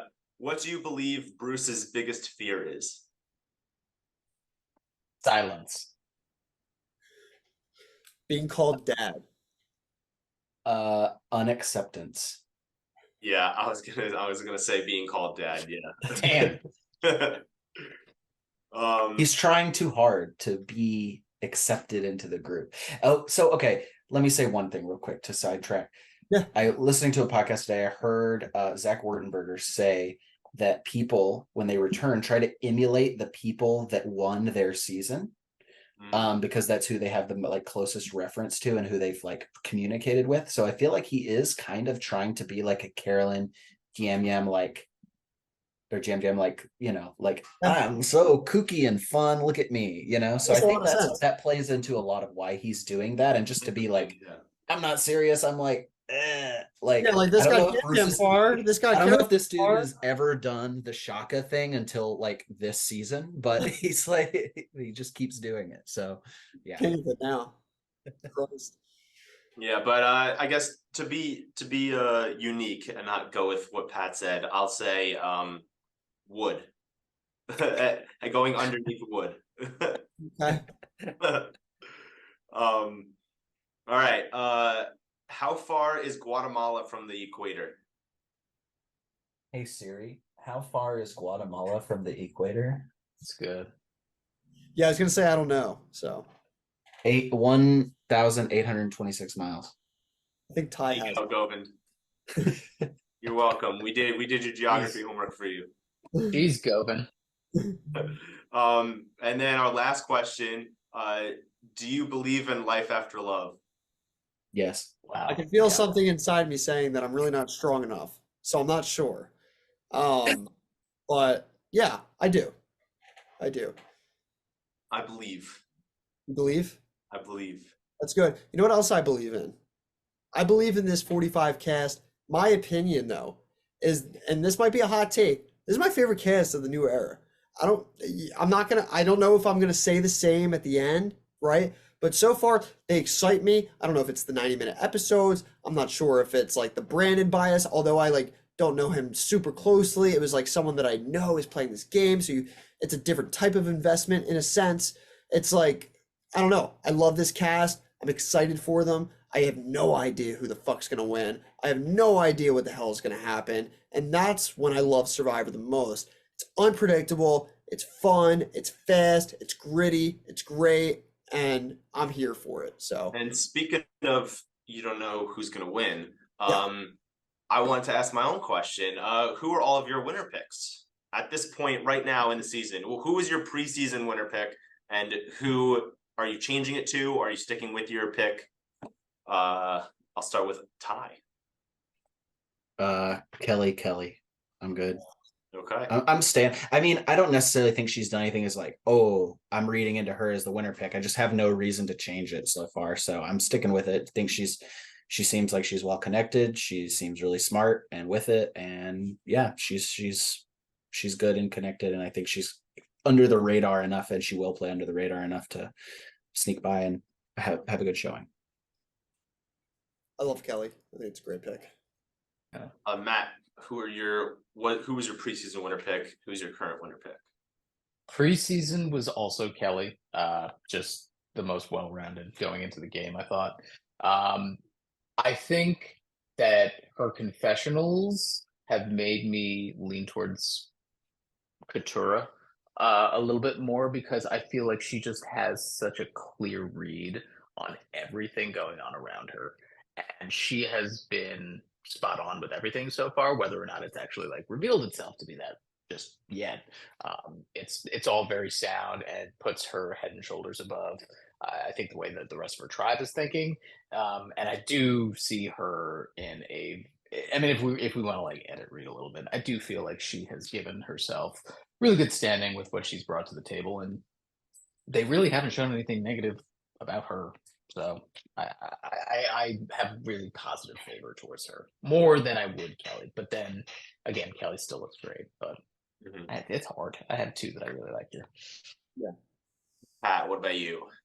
So for my draft that we did with the pod, I chose Jake O'Kane, #1 overall. A lot of people called that bold, but I liked Jake. I think my favorite thing about Jake is that he like doesn't drench himself into one world, and he says that like someone who is, on the younger side, but not like 22, 23, like he's 26, like he's got some establishments to him, he's got some maturity to him. He's like an attorney, lawyer, whatever that may be, and then also he's like into theater. Like I just feel like his accent, he could be like this big character, but then downplay his strategy. I was so big on Jake. I'm still big on Jake O'Kane, but I did change my winner pick. I do think, and I don't know why, I'm just seeing the letter D, and it's not Drew, it's D. It's D from Reba. I'm going with D. I think D could win this game. Not that she's had crazy tells in the edit so far, 2 episodes in, besides the fucking free feet, But yeah, yeah. But I don't know. Something about it. I don't know. I feel like I'm sticking to what I said earlier that the winner's not on blue. I think we're gonna be from red. I think Austin would be taken out before he got to that point. I think Drew's gonna be humbled, and I think the edit is showing us that. Don't see a world where Julie wins. No offense to Julie. I think it's D. Okay. Nice. For me, my preseason winner pick was Jay Maya.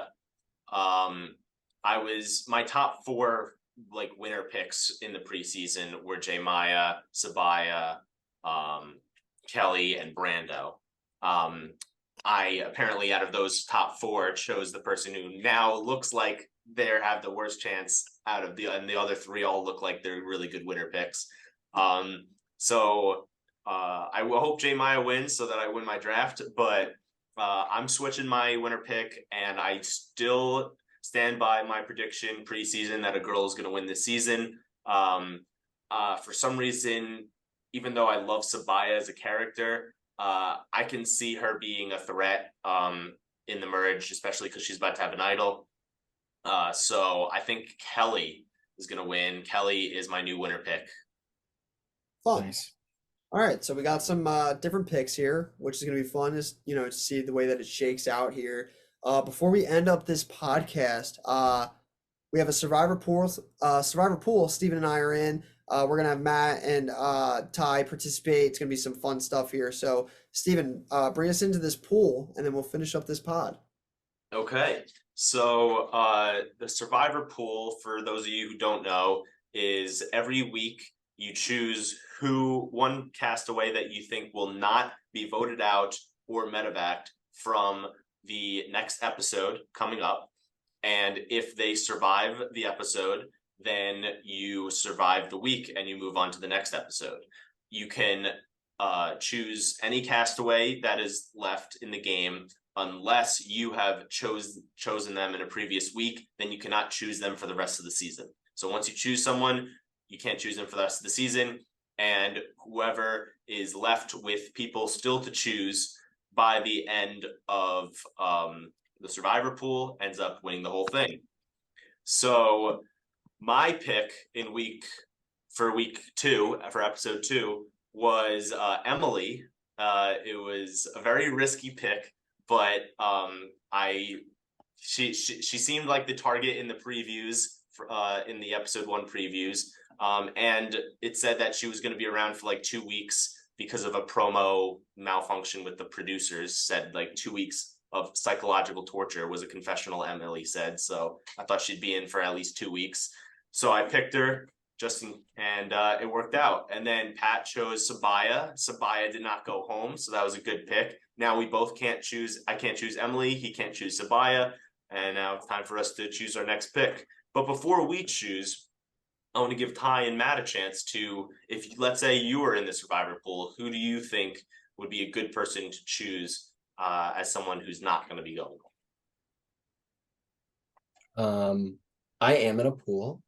Same thing. First of all, both of y'all picking Lulu people this past week was risky as fuck. See, baby, balls. Yeah, that's I played hard.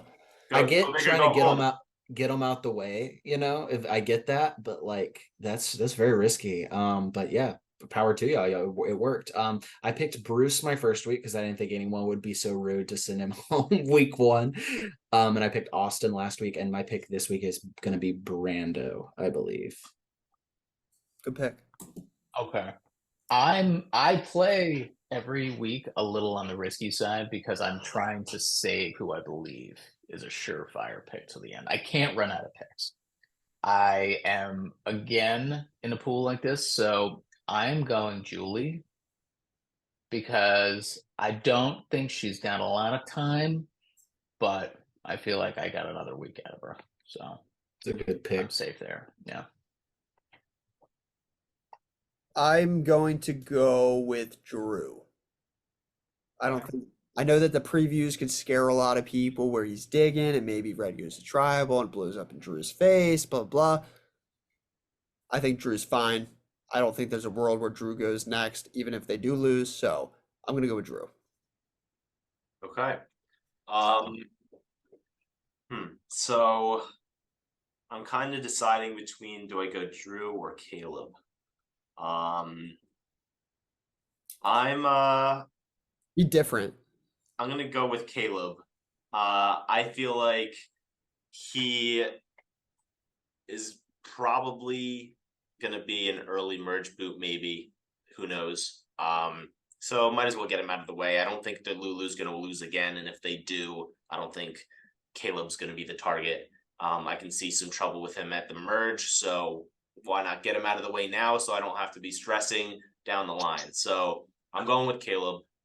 Pat is going with Drew, and we'll see by next episode if we're still in the pool. We have 9 people in the pool, each $10 each, so that's $90 pot.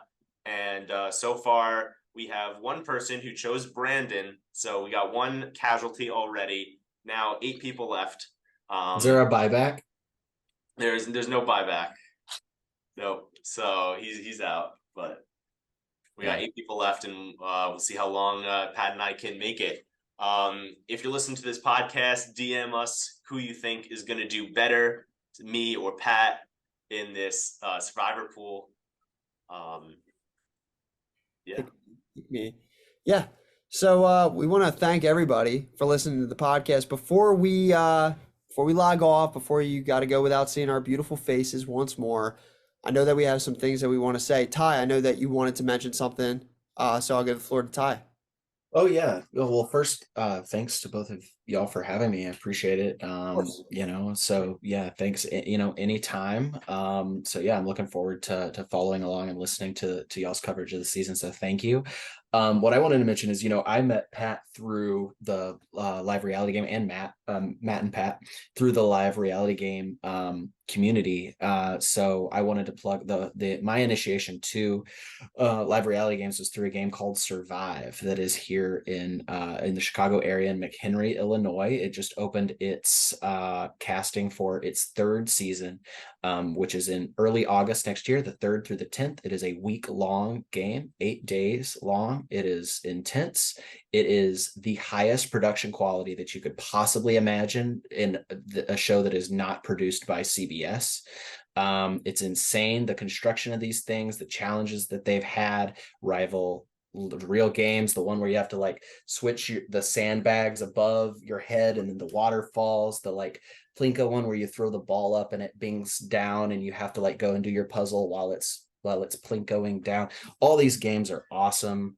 I would highly suggest everyone applying. If you want to be a part of a Survivor game that makes it feel authentic, I would highly suggest Survive. I would highly suggest Survivor Angelica, and just getting involved in this LRG community, because it is a great way to meet friends that love to talk about Survivor and nerd out and, make podcasts about things like this. So, appreciate y'all having me. And that's my plug. Apply for Survive.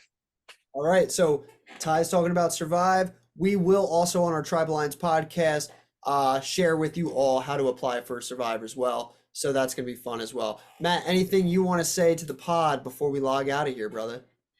Listen, thank you very much for having me. If it wasn't for this live game community, I would not be here talking to you about Survivor. I wouldn't even know you. So very appreciative for the community. And there are a lot of games out there. There's Survive. There is Survivor Angelica. Survival Challenge, another great one that should probably be opening its doors to casting very, very soon. It's that time of year, folks. If you've ever thought about jumping into the live game community, now is the time. There's going to be tons out there that are fantastic. Can you survive? Survive. If it's got Survive in it, it's probably pretty good. So I guarantee you could throw a stone and hit somebody who's probably done one or knows somebody who does one. They're quick. They're fun. If you really think you got what it takes, this is the closest way to do it. A lot of people are putting a lot of money, a lot of effort, and a lot of time into making these things as realistic as possible. So this is just a general net casting announcement for LRG. LRGs all over. I encourage you to seek one out if you've ever thought about it. This is the sign. Oh yeah, that's right. Steve, anything else you want to say to the pod before we send them to bed? Yeah, since we're plugging some LRGs, I'll plug one that I recently played in, and episodes will be coming out early 2024. Survivor Brantford. It's also a really well edited Survivor game. It's a ton of fun. Casting is always open. So definitely follow them on Instagram, Survivor Brantford. DM them, get the information to apply. Definitely a lot of fun. I recommend it. So we want to thank you guys for listening to the Tribe Alliance podcast, episode 2 recap. Make sure that you follow us on Instagram, tribal_lines_pod on Instagram. DM us. Let us know what you want to hear going forward. And we will see you shortly for episode 3 of Survivor 45. See you guys.